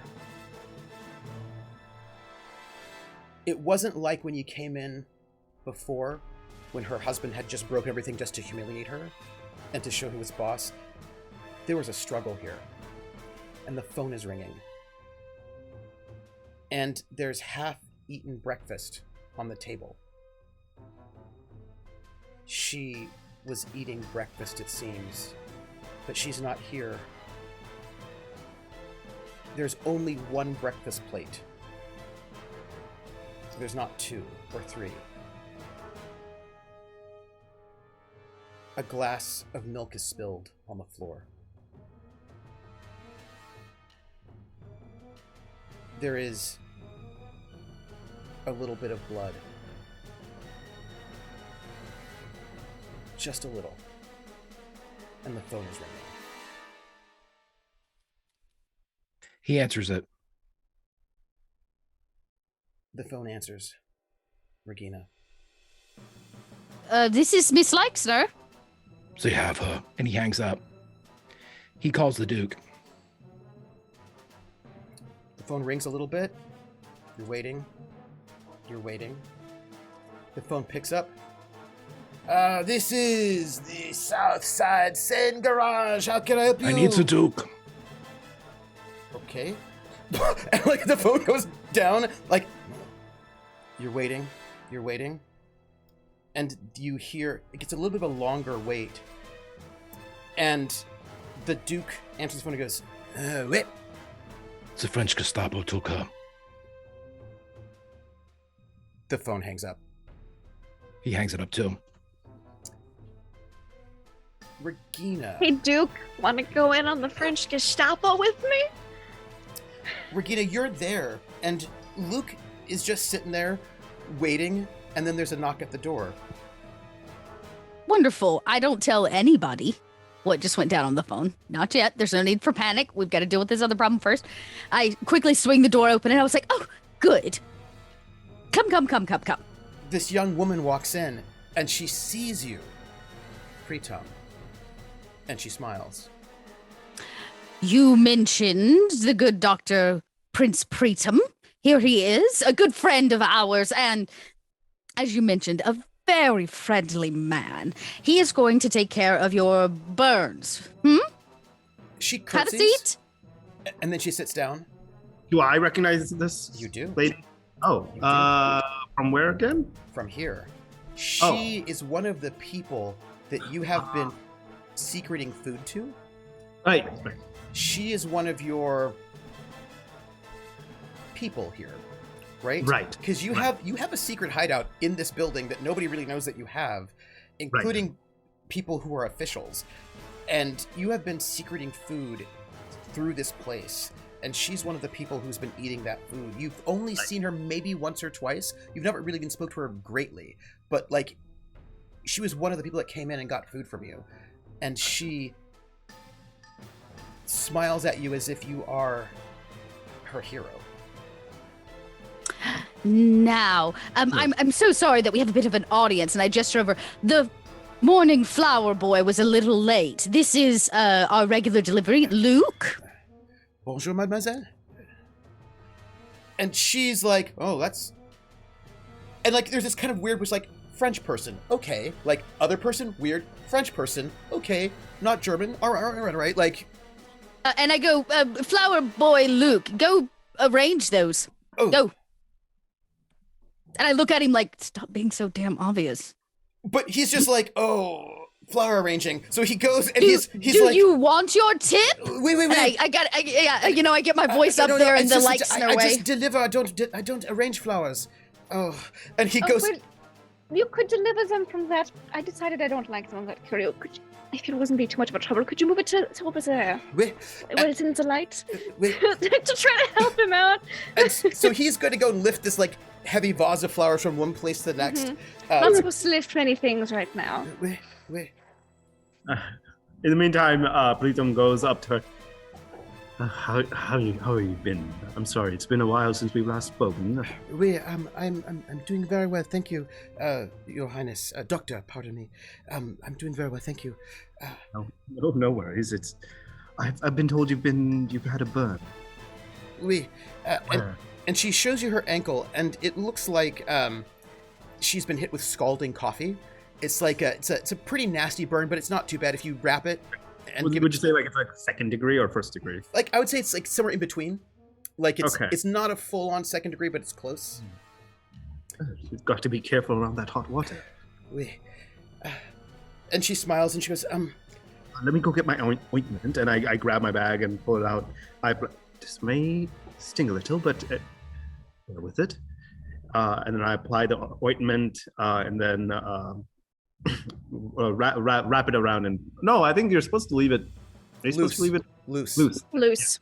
Like ointment, but a loose bandage so it still can breathe, but so it doesn't get aggravated. Yeah, so he does that. You don't want to And get then- stuff in it. And then Especially being Regina near the slings the pair of pantyhose and goes, or stockings and goes. And of course, do not forget, you're going to want to cover those so nobody's asking why. And I kind of wave them and hand her a new pair of stockings. She takes it, and she is like, the princess is like the safe person because he has been feeding people who work here. He's been smuggling food to a lot of people who work here. And not everybody, but there are a bunch of people who know him in this way. And he's that person for her. He's like, this is like, which then makes him look at like you a little bit different. Like, why are you here? Like, what do you know? How do you know him? Like, she's like trying to wonder like what this circumstance is. And she goes, is he your doctor? I'm sorry, I should not ask. I'm so sorry. No worries. no. I'm the good Miss Engel's private doctor, and as you can see, she's quite along and she needs a lot more assistance. Trust me, he's the best. When I got shot in the hip, he just patched me right up. Oh. Hey, Oscar. Sorry, I have to turn down my heat of the moment. I'm nervous, so I'm blasting it. Go ahead. Right now, our good doctor is taking care of this woman's burnt ankle. She'll be right as rain. Sure. And she's thinking maybe these people, there's a benefit of the doubt there, you know? Maybe they're not so bad. Maybe, because they know the prince, and he's a good guy. And you're in the middle of this scene that is, messy. And Sure. then you hear it. Footsteps. No, that's not right. Bootsteps. Multiple bootsteps. Coming up. Closing quickly. Outside the hallway.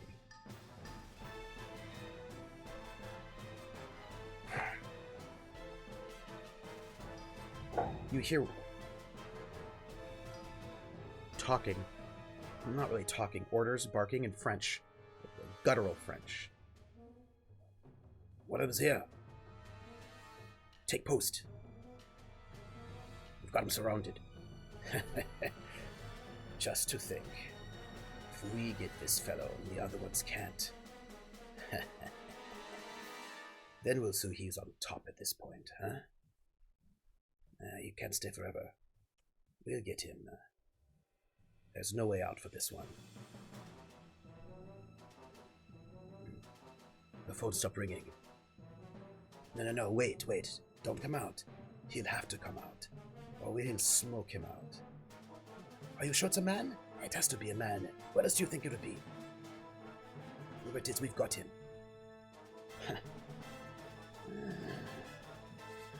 All right. You can hear multiple voices. It seems to you like they're on both sides of the hallway. Not so close. Shooting distance, probably. Range. Can I hear Marie? No.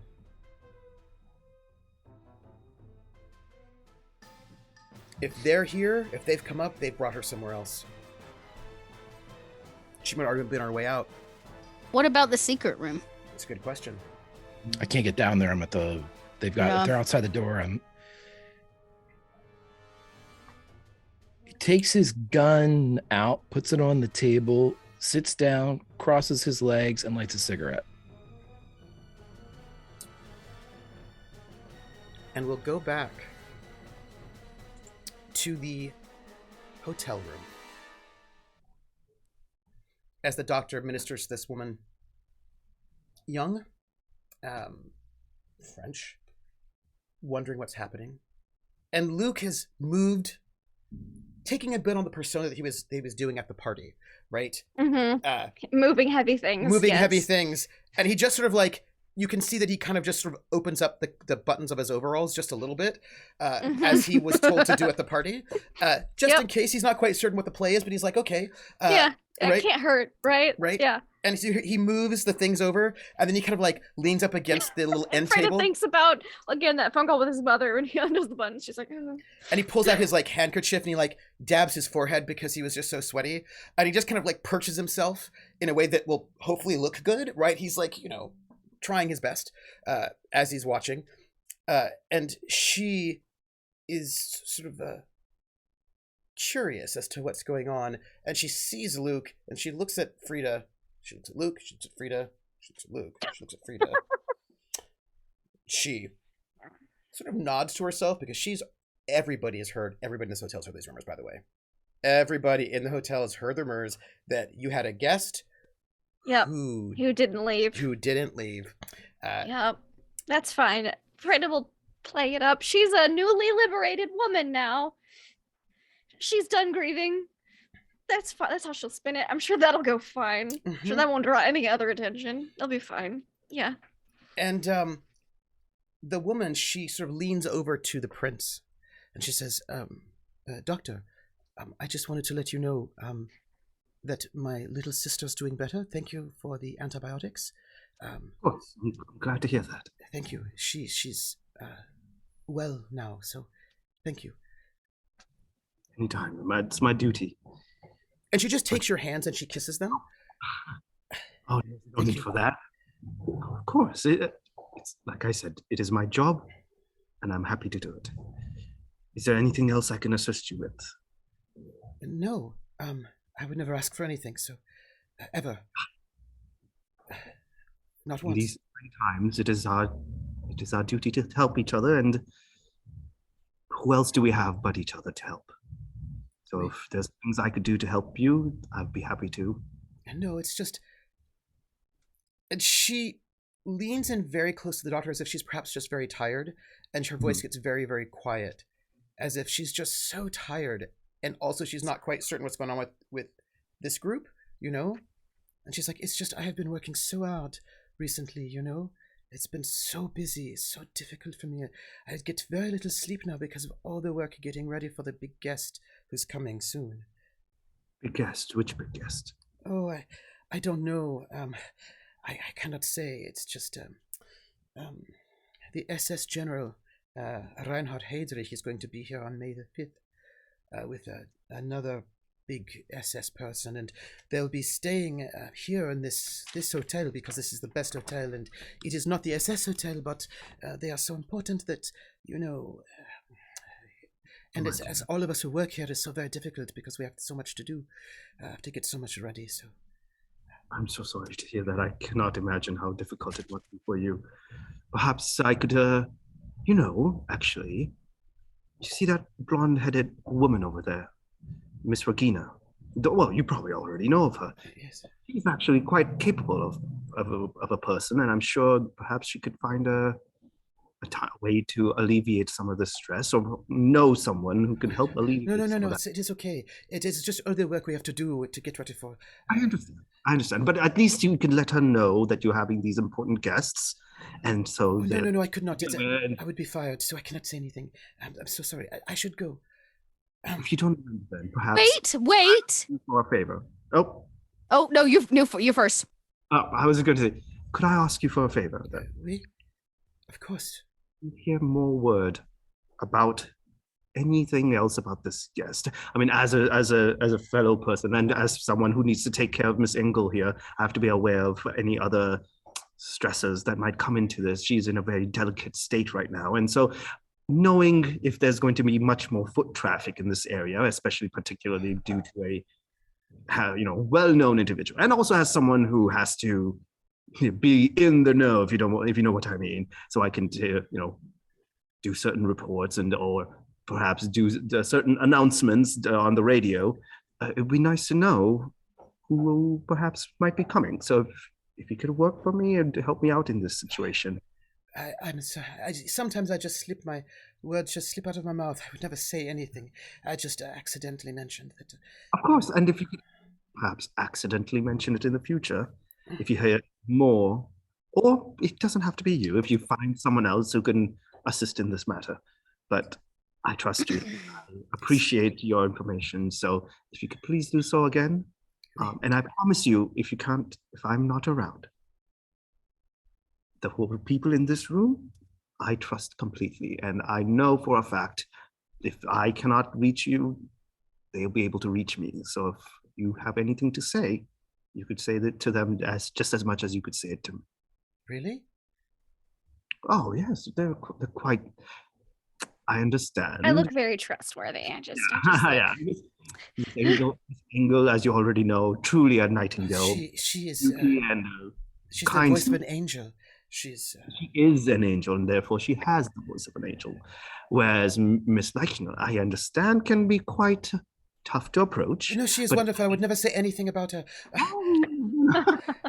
I understand, but I promise you, inside, underneath it all, the softest person, the kindest heart. That's the same I could say for everybody here. So trust me when I tell you, if I'm not available and you find yourself in trouble, or if you need something that you need to inform me about, I promise you can come to them and they will be able to relay that information to me discreetly, without involving you, without getting you in trouble. Would that be all right? I'm sure, on the other hand, after they come to know of our communications and my assistance, it's tough sometimes as a single person to be able to do all of that on my own. So I'm hoping that I could actually bring them on this project and assist, and maybe we could scale up and do things more in a greater capacity. Really? Oh, for sure. Why not? Oh. All right. Well, and she stands up. I as soon as she's up, I'm like, don't go anywhere. We haven't set the table for lunch. And I point, Doctor, I'm pretty sure that you and Miss Engel are late for her regular checkup. And I look at Luke, flower boy. He tips his cap. You have overstayed your welcome. Maybe you should go find a little bird to chat to. And I look at him like, get the hell out of here. And don't forget to sign out. And he goes, on your way out. And he goes, mademoiselle. And he just... Oh, no. What are you doing, kid? He walks over to Frida, and he goes, Madame, could I have a tip, please? Leave the dear woman alone. I'll tip you. And he walks over to you? No, I think she'll say, because of the rumor that's going out, why not embrace it? Yeah. She'll say, oh, the tip you gave me was quite adequate, and I put out some money. Red-faced. And I imagine it's not like a small amount of money. Oh, no. And it's German Reichsmarks, and he's like, ooh, and he tucks it into his pocket, and he sort of gives a wink to the maid, and he walks over and he whispers something. Will embrace it. He whispers something in her ear, and she laughs like surprised at herself, and they both nod to each other, and he walks out, tips his cap at you both, and she's like, oh, and she was about to leave, but she's like, oh yeah, I'm gonna be staying here. I block the door. And Freda is still in her like dressing gown for the morning, because again there was the thing. She's like, oh, Frau Leichner, before the doctor and I leave, could you please? I don't know why I'm British right now. Could you please assist me with the zipper on one of my dresses? It's getting a bit snug. I point alone. Yeah, I point to the girl and I go ahead, set the table. I'll be right back, and don't go anywhere. And I go to zip up. And she's like, I have to step outside. I turn to the girl and I wink at her. She's like, I have to step outside. The lunch cart is by your suite. I have to bring it in here if you're eating here. If I come back and you're not here, along with a freshly set table. Yes, we. And she heads out. I don't even finish the statement. Yes. Yeah, I was about to say, I don't finish the statement. I just leave. Mm-hmm. But yeah, you help me with the zipper, and Freda can get a word in with you. Mm-hmm. Yeah, for sure. Yeah. What do you think of the girl? Oh, flighty, but has a good impression of Britain. All very unassuming. She's a good lass. I've been in contact with her and through her. Oh, no, you're not here. Girl chat. Yeah, I'm getting her dressed for you. Okay. Yes, so you can take her out. She does need help with the zipper, like legitimately. It's she's super rotund right now, by the way. Very round.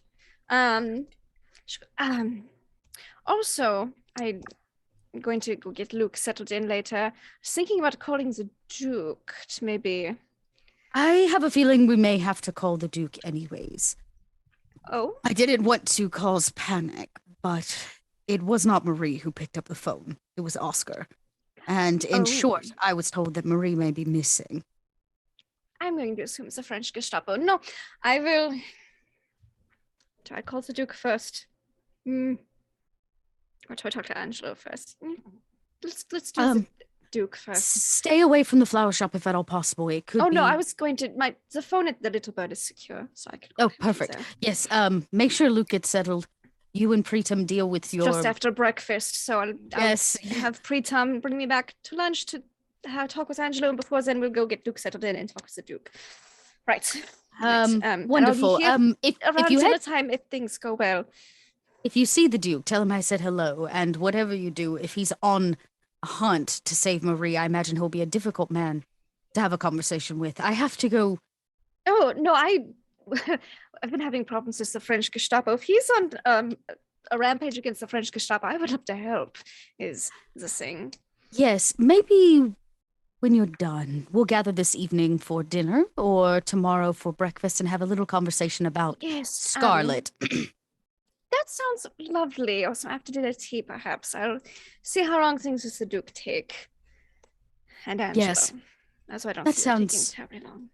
Good. And I finished kind of zipping her up and thank you, by the way. I can't reach behind anymore. Yes, I imagine that's awful. And I look, the idea of pregnancy probably weirds Regina out, and she says, thank you for always being a good, having a good head on your shoulders. Could you tell him I have something to tell him later? I have a feeling we'll have a lot of questions for Oscar. His quick departure has left me concerned once again. But that will be for another time. Just if you see him, I have something to tell him. All right, thank you again. Good day. I will go deal with things. Be safe, huh? And I put like a very like sisterly hand on your shoulder that's like, And then I remember I told Luke I was going to be friendlier with Regina, and I go, thank you. You as well. Do you need anything while I'm out? I don't know. Beyond less Nazis in our city? No, at the moment, I think I'm all right. All right. If you need anything, let me know. Of course. And Regina will never let you know. And yes, but Regina, it's been said she's trying. Regina in her head goes, "That's never going to happen," and she goes back because she wants to have a very quick conversation with this girl. Mm-hmm. Yes, and I slip on shoes. They're slip-ons right now. There's no tying of shoes. There's no lacing of anything. All right, Doctor, let's go. And, Just wave to the girl. and she looks like, oh, I'm being left in this room. Okay. And the prince and Frida leave. They exit their own suite, leaving Regina and the girl in the suite, and our dear Oscar sitting on the floor of this very cramped little room with who knows how many French Gestapo outside waiting for their victory. And as Oscar contemplates this, the shuffling on the outside, the kind of the way they talk is not the way that soldiers talk, right? This is the way that Criminals talk. That's what it is. This is the way that criminals talk. Yeah. Waiting. I know we're wrapping up. Can I do anything? Yes. I would like to create an advantage. Mm-hmm. Hey, that's what I was gonna do. What is it? It is, again, somebody mentioned this in chat, but it is my favorite Watchmen quote. I'm not locked up in here with you. You're locked up in here with me. I want to cast the fear of God into these people by screaming through the door, and pardon the possessive nature. This is a Holgar's comment. Where is my woman? Oh. Uh-huh. I'm going to need you to make a provoke roll. Provoke? Sure, Mhm. why not? Because that is provoke. Oh, What do we have here? We Spend a have That's a fate fair. point. a And I have fair. one last fate point to take it to 4. What is the aspect? Are you kidding? This show must go on. Absolutely. Absolutely. Without a doubt.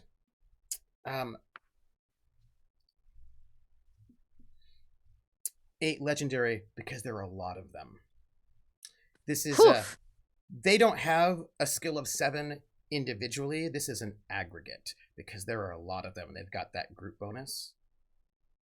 And you hear Then if that's the case, I would argue that I would be allowed to roll my fight roll, as this is aggressive. Oh. yeah. This is, I've heard them, I am challenging them, and there are multiple ones of them. That would be a stunt. Th- To be able to use fight instead of provoke would be a stunt. Because this Okay. is, you are wanting to psych them out in this way. But that actually would be a very good stunt, by the way.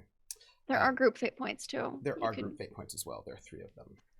Do you all Yeah. mind if I... Not if it means saving Marie. And yourself. Mm-hmm. And I That's can't 4. convince you for me to roll a perform, as I am Mm-mm. playing up my Nazi aspect and all this. No, because it's a provoke. Usually use your perform for deceive. And this is a Well, provoke. I'm dressed as a Nazi right now, so I'm... It is true, but you're trying to provoke them, right? This is like you're trying to psych them out this way. So this is a provocative attack, is what this is. This is like a provoke. Well, Okay. you're trying to create an advantage. Yeah, he's trying to do an advantage, not this an is attack. true. This is true. No, you can use deceive. Yeah, because you're trying to create advantage. I would say yes. Okay. If it were love an it. attack, provoke attack, then no. But this is Let's do that then, which Yes. would be a 9. Oh, yeah, without needing to spend anything else. Here you go. Mm-hmm. 9 versus their 8. I will use one of my fate points Oh. to bring it to a 10. I'll use my last one then to bring it to the whatever 11? mine would be, 11. Yeah. By the way, this will be using their free aspect, resistance hunters. That's the first one. I'll use my next one to bring it up to a 12. And That's Show good. must go on, and balance of war for name. Okay. The second one I'm going to ask to do will be criminals with a badge, because that's their high concept. They don't particularly care. Third one, they're also greedy sociopaths. That's their trouble aspect. They don't care so much about things like this at all. So that puts them up at a 14. I have 1 fate point left. Why, Trooper? Why? Jeez.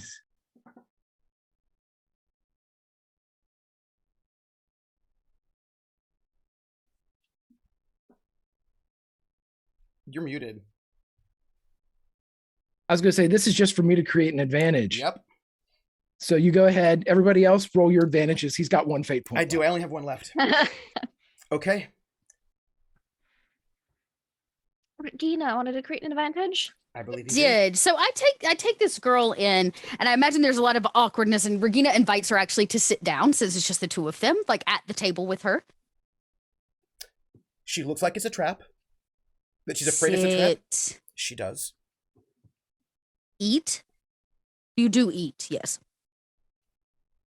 You don't think I'm going to consume all of this by myself, do you?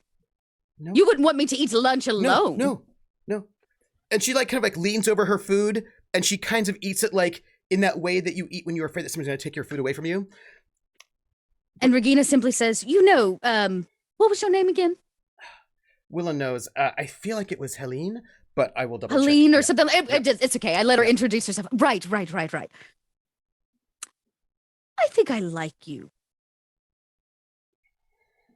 In fact, I like you so much, I'm going to ask you to help me with something. Of course. I imagine, as a girl who works in this hotel, you see and hear quite a lot. I mean, you were whispering things to the doctor, were you not? No. That was Is just... she lying? Yes.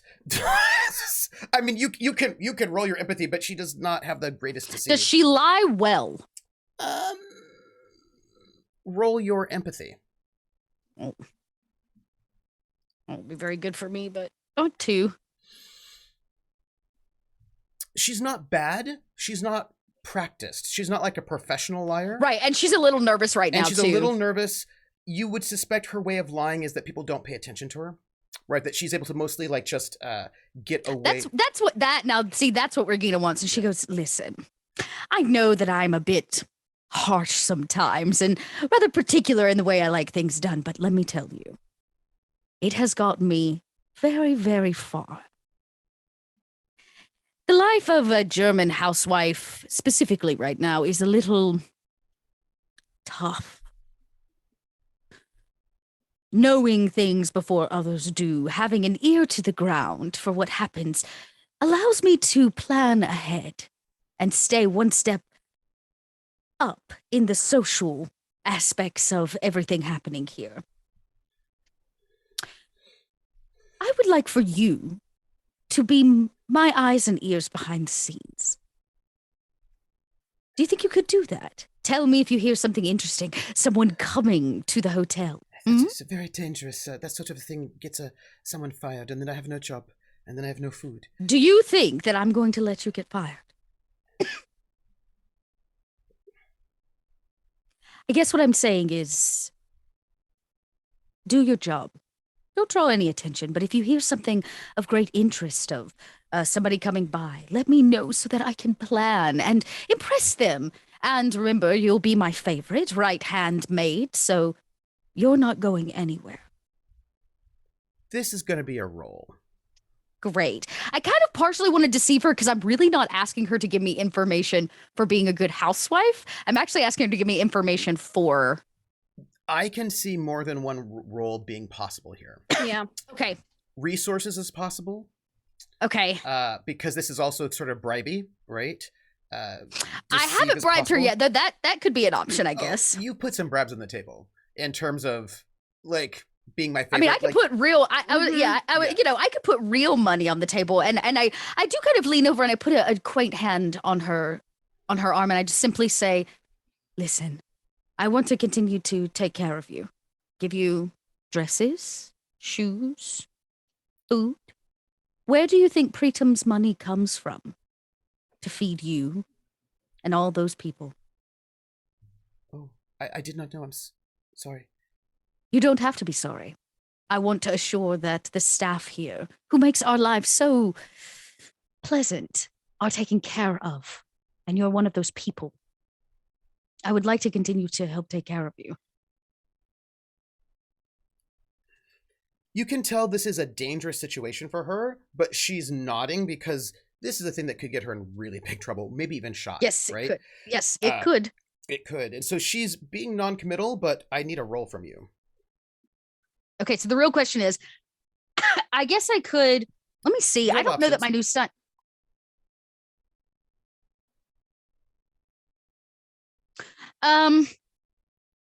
I mean, money is no object. And maybe I say that. Listen, child, money is no object.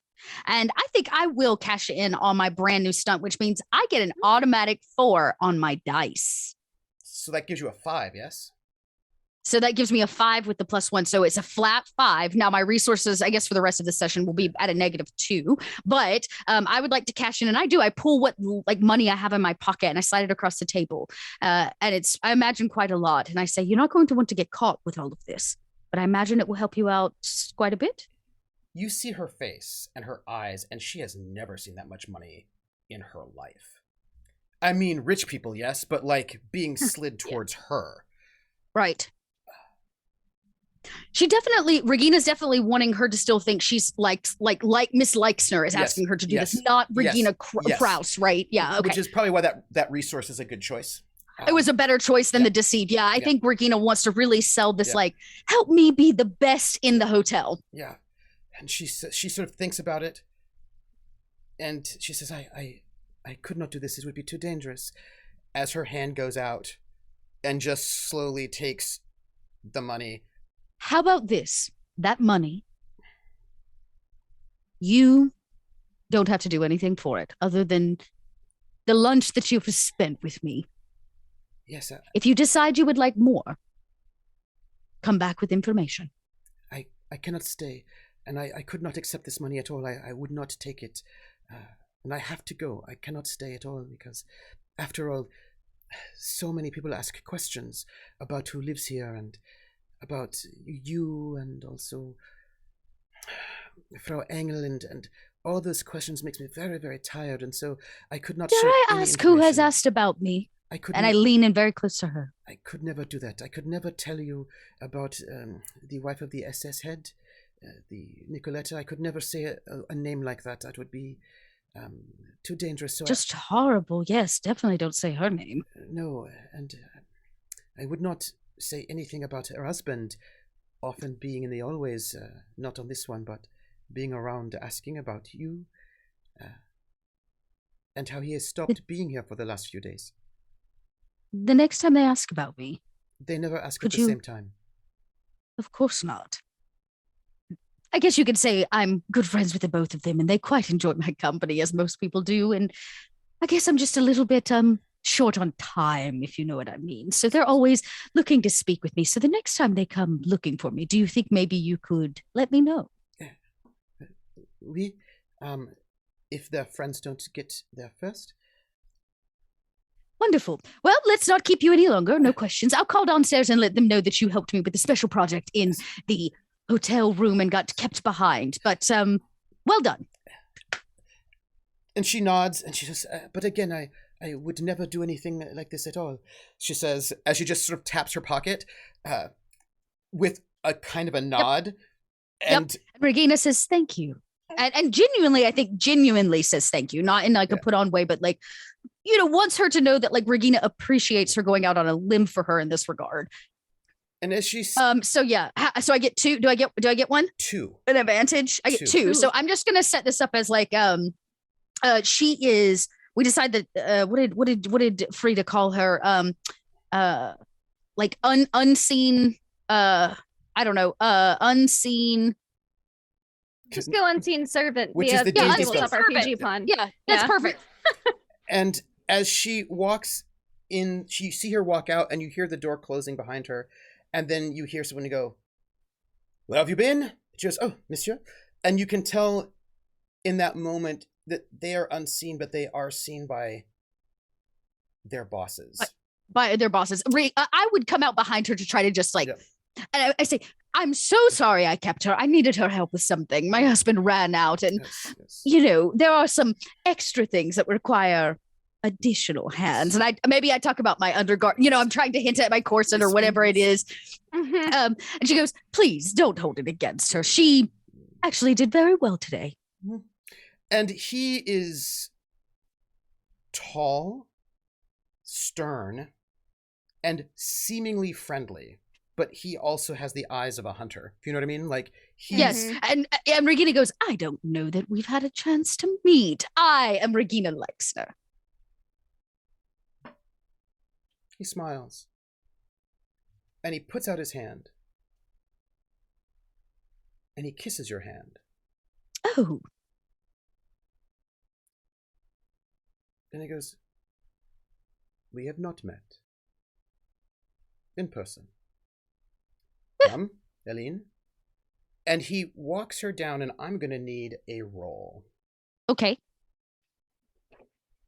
He doesn't give me his name. He does not. Okay. I will make note of him, though. I believe academics would be the most appropriate role. Okay. History? No, general academics. Ask me one three question. Good. And the question you should ask me is he actually French? I was about to say, I was going to say, who does he actually work for?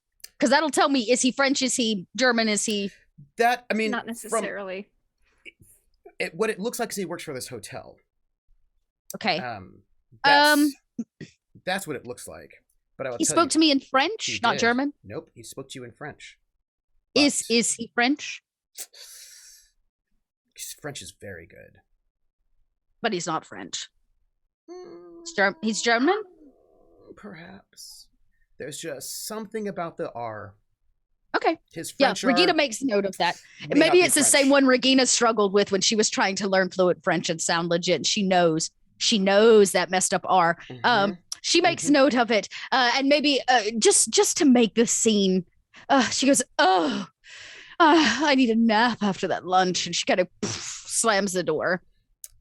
And you've never seen him before. But then again, I make note of that. You may not know all of the staff here. It's a massive right. hotel. And I keep her close so that we have less people in our space. You know what I mean? So that makes sense. But Regina's now noted that he was stalking the area. He was. I came looking for her. So she just makes note of him and makes note that he's not French. He's definitely German and probably undercover here. Most people probably wouldn't pick that up, though. It was just that. It's just that he had a Bavarian R, not a French R. It was like that little thing. He didn't actually get it right. And with that moment. Can I make a quick, just a really, really fast advantage on the way out? Absolutely. So, there's apparently a couple rumors since I had a gentleman over the evening prior, because her husband died. It was very tragic. She had the appropriate 3-month mourning period. So I want there to be a rumor. This is terrible considering my trouble aspect, but she's like, why not? Let's lean into this. That Fred Engel she's single and ready to mingle, basically. So the dress now that that's Regina a great helped stunt her name. Into, yeah, that dress that Regina helped her into was definitely more fitted, more stylish. It wasn't in black. It was probably something very colorful, a little flirty, maybe. I'd argue that's a self-compel as well, but whatever. I have a question for you. Yes. Would you like it to be an advantage, or would you like a self-compel? I, at this point in time, was hoping for an advantage. All right, then. That is fair. Who's to say I can't self-compel it later as well? That is absolutely true. Tell me about what you do to get this as you're being escorted onto the elevator by the prince. She's not actually like, oh yeah, I'm super ready to get out there. So I'm thinking, and also she did nothing with Luke last night, but she gave him the good tip in front of the maid, so that room. So I'd like to use a deceive. To like people think she's like, yeah, all right, I'm over my husband. I'm ready to get a new man in my life. Mm-hmm. Just gonna roll that real quick. Okay. Oh, I see. Yes. Yeah. That is just as I'm leaving the hotel, just everyone sees it. I don't have to say anything. but you do need to roll awareness. Oh no. Okay. I would love to. I got better at that. Not good enough, apparently. Nope. Would I see anything? Yes, you may roll awareness. At least I have something in it. It's a fair. It's better. Give me one moment. I'm going to have to make sure I do this in a slightly obscured way. Oh, Give goodness. me 1 second. Oh, no. What do you mean? What did I do? I'm going to roll it this way. 3 versus your 2. We do have a group fate point. We could... Yeah, I was thinking, I'm going to use a fate point, SOE trained doctor, or SOE trained in general. Okay. I have one last fate point. You do. And I'm going to use it. And I'm going to use the aspect Stalker in the Shadows. Okay. So I'm one above you. Okay. Just one of my own Oh, okay. fate points, since I have 4. And I was going to use I can't wait. No, medicine for fight. That's different. So hear me out. So I want to say iron will and steady hands, even in the face of fear. I feel that aspect kind of works in the sense of just having this calm, calculated You mind. can also use the aspect in the spotlight. We are 2 well-dressed famous people walking through this hotel. Is that an aspect that's a group aspect? Yep, Yeah, it's a game aspect. Anybody can use it. Oh, then yeah, let's use that then. Okay. I'm out of fate points, so you got me. Ask me one question. Well, actually, if that's the case, I'm going to drop another fate point just to ask multiple questions. What's the aspect? Ooh. Which is I'll use my personal one, which is the iron will and steady hand to be observant, to be calm, collected, and be able to be observant. I'll drop one of mine just first. Forget. Doesn't matter anyways. I'll be back to 3 next week. Ask me a question that comes from awareness. So I would assume I noticed this person in the shadows. Did you notice someone? Indeed, it's fascinating. You're coming down out of... basically recognize this person that's in the shadows. Yeah. You are escorting Frida out of the elevator. And as you come out of the elevator, a couple of people walk up and ask for her autograph. There's a little minor crowd of people, not very many, just a couple of people who are there wanting her autograph, which makes the whole lobby a little bit busy. There's not really, you can't really see. That would put me at a 6. Oh yeah. Oh yeah. And it's, it's just sort of busy. It's cluttered. There are people are moving. Now it's during the day. I mean, everything's happening. You really couldn't tell anything. No one could see anything. It's weirdly crowded. And they do refresh every session. And in this moment where no one could see anything, and certainly Regina can't see with all the people around, and then there's a flash light, a bulb, a flash as somebody's taking a photograph. It seems as the press is here. I don't know who called them, but they're here. And your instinct, right, would be to like rush her out because she doesn't have Martin Spahn here to protect her anymore. He's elsewhere. And you might have that impulse to like rush her out, right? But you are steady and you don't rush. And instead you sit and watch, right? And you see that somebody else is watching her. Okay. And you look, and it's someone in plain clothes who's checking their watch, who's got a hat on and is deep in the recess of the shadows, so you can't really see who they are very well. but you peer, and really no one else is paying attention to this person. They're very nondescript in certain ways, but you peer and you see a flash, right? When the flash bulbs go off, of a ridiculous black eye. It is nasty and like swollen. Okay. Elias Yeager is not in uniform, is incognito, and is lurking in the background and is watching who's coming out of the elevator and is watching you both. And there is someone next to him, a man, sort of like a taller man, sort of slightly older, little small mustache. You've never seen him before, but if people want to know what he looks like, he looks like this guy right here, Pierre Bonny. And they too are in this corner, and you would not have noticed them. And they are watching you both and sort of conferring with each other.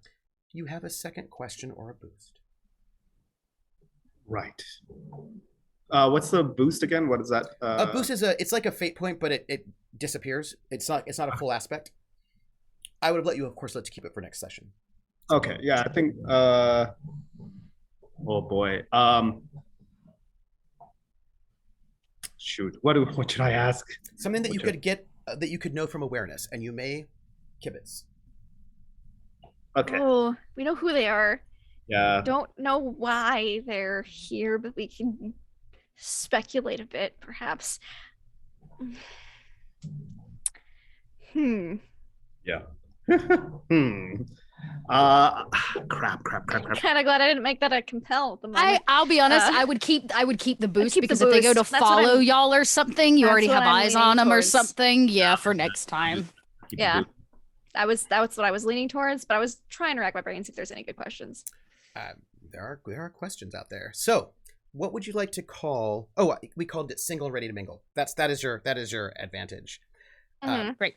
And with what is this one here? I didn't get to name this one. Is that the one for me? I had two. Yes. Yes. That was Secret Servant. Thank you. Mm-hmm. Unseen Servant. It's the D&D spell. Yes. Correct. Yes. Luke is on his way to for chat. He's on his way to the brothel. Yeah. He's To the laying little low. bird.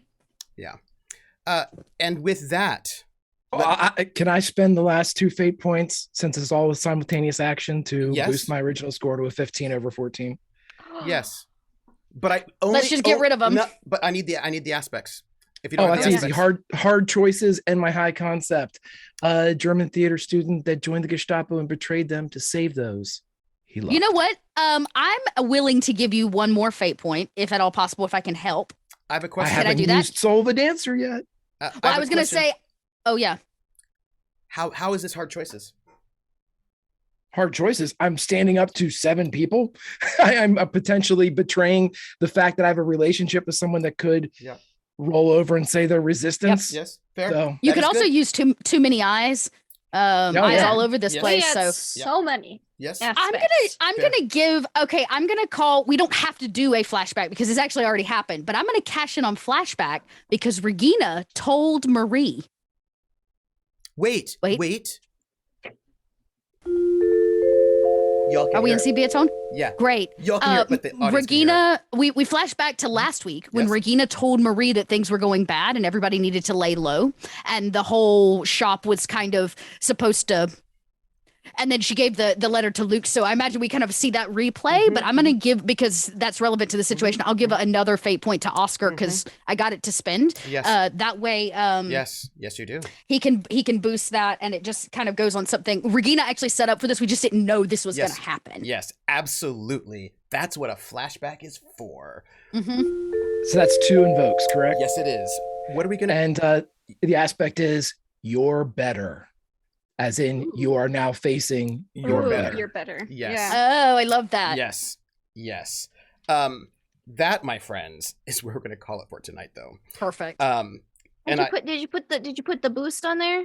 um, KP's boost? no, but I'm gonna add it right now. Okay. gotta get that I just wanted to make nameplate in sure there. you didn't. Oh, you I didn't will not forget. because you get to keep that boost for next week. Because we got. I was about to say, look, we're here to set everybody up for success, y'all. We're just gonna set you up. Oh, in addition, can we assure that Luke maybe signed himself out appropriately and maybe faked a? Yeah. Okay, good. I wanted to make sure that maybe he even. Absolutely. Yeah. Okay. Great. I I mean, wanted to make sure he covered his bases. You know what I mean? Single and ready to mingle. That's part of the rumor. Like him leaving my room properly and signing in that night before and signing out is part of that. Yeah. Boost versus Jaeger. Maybe he used his fake flower shop name too instead of Luke, since they're kind of on the search for Luke. Yep. And yeah, because he's on it, and he was like, okay, but he got looks. So my friends, before we come to the end, let me just note where we're at. Right now, Oscar is sitting in this small, very cramped, not full height loft apartment with a number of French Gestapo outside. I will note the aspect that I have a free invoke on, heightened security, they cannot use at this point in time. I wonder why. This is not for them. And there are a number of French Gestapo outside waiting for an ambush. And they think they've gotten it. We will see what happens. They're going to be disappointed to find out it's not Luke. It's a good question. Until someone screams, right? Yeah. They think they probably have Luke. They do not have Luke. They do not have Luke. But they think they probably have Luke. We'll see. And at this moment, Regina has just not bribed one of the maids to give her details. And she has been told that both Nikoletta and Elias, but not together, have asked various people on staff about you all. And you are sitting there contemplating this in this moment, knowing that Marie might be in trouble. And the prince and the nightingale, who are having a duo episode next week, by the way, are heading out of the hotel, noticing that in civilian clothed Jaeger with the head of the French Gestapo are chatting about one or both of you as you are heading out with an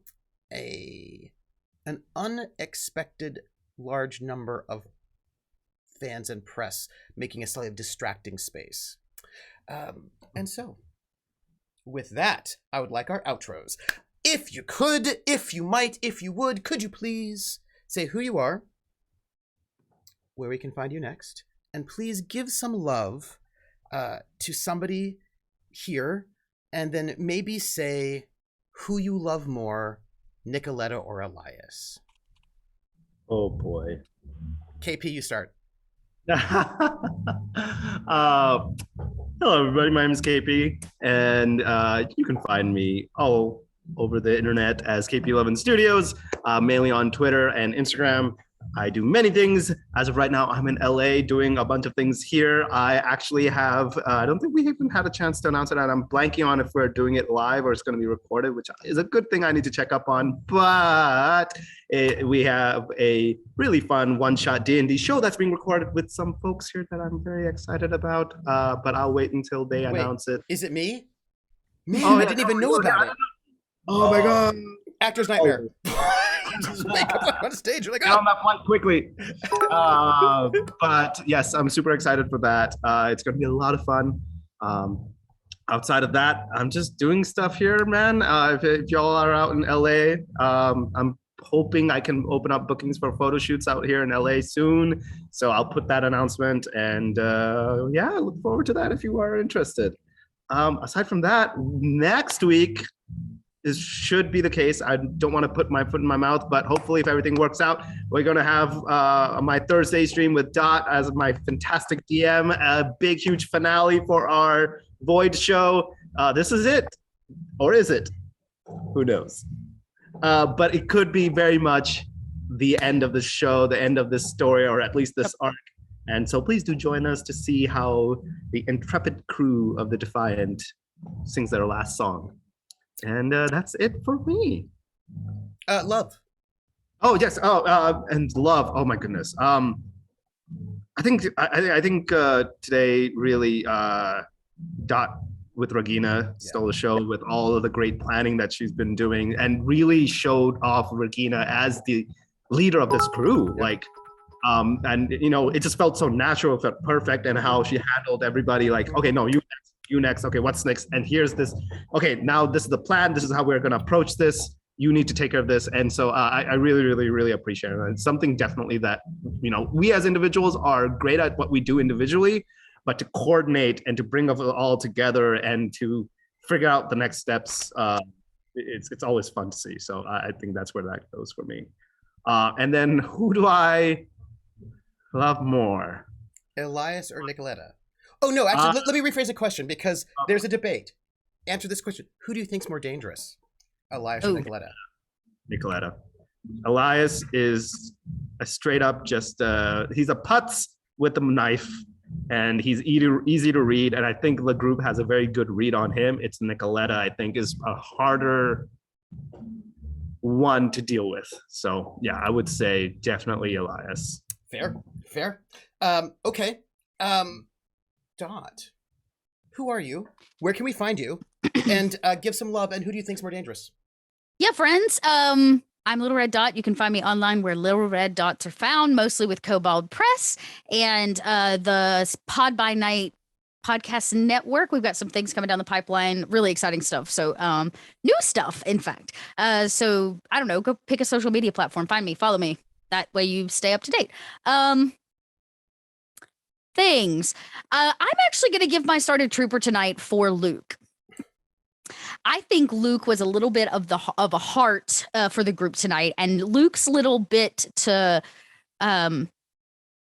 selfishly, Luke's little bit to Frida about Regina was so wonderful, because he's so right, and Regina will never admit that, and he's right. Like, we don't ever get to see the real Regina, and I found it interesting because I was kind of futzing with my Pinterest board and parsing out her identities, and this idea that we don't actually ever get to see the real Regina Krause, ever. Like the way that she would want to dress, the way that and the things that she would want to do, and who she is. And we saw a little bit of that starting to shine through when Hannah was here, but now that Hannah's left, it's just gone. She doesn't have anybody to be that person with. When was the last time she went to the bunker and got to put on a pair of pants and suspenders? Yeah. You know what I mean? Like that's Regina. And now she's in stockings and a dress, and it was just, I think it was a really star moment for me to watch Luke be vulnerable for Regina. Because Luke has met Regina. Yes, Luke knows that Regina. He knows that Regina, and he can see that this has got to be just hard. Really hard on her. So I have to say that was a big star tonight for me, was your Luke performance. As for the question, I feel like that's pretty easy. I would also agree Nikoletta is significantly more dangerous. I mean, don't go get in a knife fight or anything with Jaeger, that's but like just avoid that. But she's got more weapons than he does. She does. And some of his mech weapons might actually be her weapons, and he may not know it. Yep. So just checking that off. She's definitely more dangerous. She got more weapons. Greg, who are you? Where can we find you? Give some love, and who do you think's more dangerous? Greg, Grimjack21502. You can find me on the Discords of the Unmade Gaming community and here at Academic Foxhole. Love is going to Trooper for his portrayal of Angelo. If he had knocked on Oscar's door, motherfucker's dead. I told chat I would have killed him. I'd have shot him dead. Yep, on the spot. 100%. As soon as he started with his little like veiled threats, that would have been the end. It would have been the beginning and end of Angelo. So he knocked on the right door. Look, and with that being said, I believe Angelo does not know exactly who he's dealing with. Do you know what I mean? Because he doesn't actually know. And things I kill people or have people killed, apparently. He knows who your uncle is. Apparently he hasn't he hasn't learned his lesson from all the terrible shit that's happened to him. But anywho, he keeps getting shot by people who are friends with sure, right? Yeah, who are friends with Frida. Like he needs to work on that one. No, but he's got new. He knows that. Look, spoilers, everybody. Don't listen, Lindy. He knows that Frida and he are going to run off together. That she's going to leave Paris with him. Theirs is a love that is for the ages. Okay, the bet goes out, chat. Trooper's interpretation, or the fact that he's going to get shot, and that's great. So there you go. Place your bets. With that being said, I love you all. I think Nikoletta is more dangerous, but everybody, just because the fate mechanics allowed Elias to get beaten up pretty bad, I'm telling you what, he can kill somebody. Dude, may not be like that next time. Yep. He got hit from behind. He was hit from behind. Elias is got a chip on his shoulder. He can kill any character that you see. No, I can't wait for y'all to watch that one episode at one point in time because it's ridiculous. Yeah. That's it. When he gets beat up. Whew. The how and the why of that is indeed. There's some people who are as Falstaff said, there's some people who are still captured. There are people who are captured, and that will leave us to Lindy. It's me. Hi. Yes. Hello. I'm Lindy. Laugh Love Lindy. My love goes out to a little bit to everybody, but Trooper for Luke's mom. Incredibly unintentionally awkward phone conversation. Look, you don't know my know. husband laughing in the other room. Look, you don't know this, but Luke was talking about Regina a whole lot back in season 1. And how cool I had she was, no idea. And how neat she was. And his mom was like, who is this older woman that you keep talking about? It wasn't until Hannah came along that his mom was like, hey. Oh, okay, it's fine. But yeah. And he has been saying very kind things about you to her. About Frida. And she knows he's a big fan. It's his mom. His mom's a fan. That's all. His mom's a fan. Yeah. That's all. Yeah, no, she knows. His mom knows that Luke's a fan. Yeah. So yeah, that's gonna have to be like, no, nothing. He's way too young for me. This Oscar, not Luke. No. But you are a desirable widow. It's your trouble aspect. I know. Yeah. And it's terrible. It's wonderful. And wonderful. So love for that conversation alone and how it's going to affect me and Luke for the rest of the game. And just, of course, love for this poor dear waitstaff lady. She also has my love. The fact that she fucking fainted, just beautiful. So yeah, just love for the NPCs tonight. Thought they were all wonderful. And of course, my fellow players, motorcycle rides, Assassin's Creeding along and yelling at staff in the hallways, and then pre-Tom dealing with poor Angelo. I'm so sorry. Don't worry, I'll talk with him. Get him out of my house. Get him out of your house. Yeah, they'll run away together. No one may be happy afterwards. We'll see. They'll run away together. It'll be fine. It'll be fine. It's not. That's not gonna happen. So yeah, you can find me online at Laugh Love Lindy, Twitch, Twitter, YouTube, etc. You can find me next tomorrow night on Praxagorath as Bephoria's channel for just a little bit, because Prax and I got our schedules all in a twist. But for a little bit of Fermecton, and then on my channel for our once a month game of Aliens with chest bursters. It's gonna be fine. And then on Sunday nights, for Prax again with Witcher, where things are fine. I wouldn't worry about it. I'd worry about it. And then on Monday night, where Pope gets to lead us through some Innistrad, and we almost died, but we're fine for now. So that'll be fun. And then on Tuesday, where I get to just wreak some emotional damage on some players because it's epilogue time. So that's me. And I'm troopersjp. I have been your GM for the day. And big things. What is this? This is Friday. Sunday night at 8 p.m. Eastern over at Praxagora the Smophora. You can find me over there for The Witcher with Lindy. And then next week more City of Light and Shadow, a duo episode between the prince and the nightingale, and I'm very excited to find out how that's going to turn out. It'll be a little epic, I think. And I have a very special show coming up, one shot on Saturday on my channel at 4 p.m. Eastern. It's Desperation, which is a brand new game from Bully Pulpit Games, who did Night Witches and also Fiasco. And it is it's 1880s.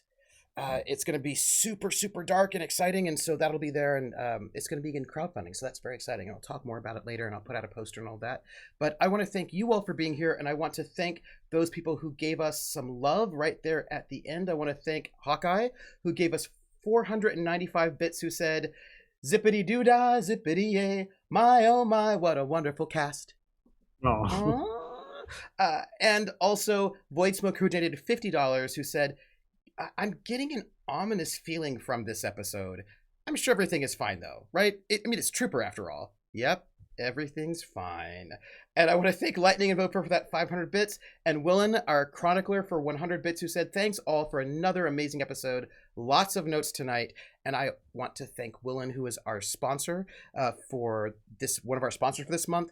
And thank you so much for supporting the show and supporting this cast and making this a doable thing for us and helping it be a little bit easier. And I need to let this cast go and decompress, feed their cats, and get therapy. So thank you all very, very much. And we will catch you all on the flip side. Thank you. You all are the best. Bye.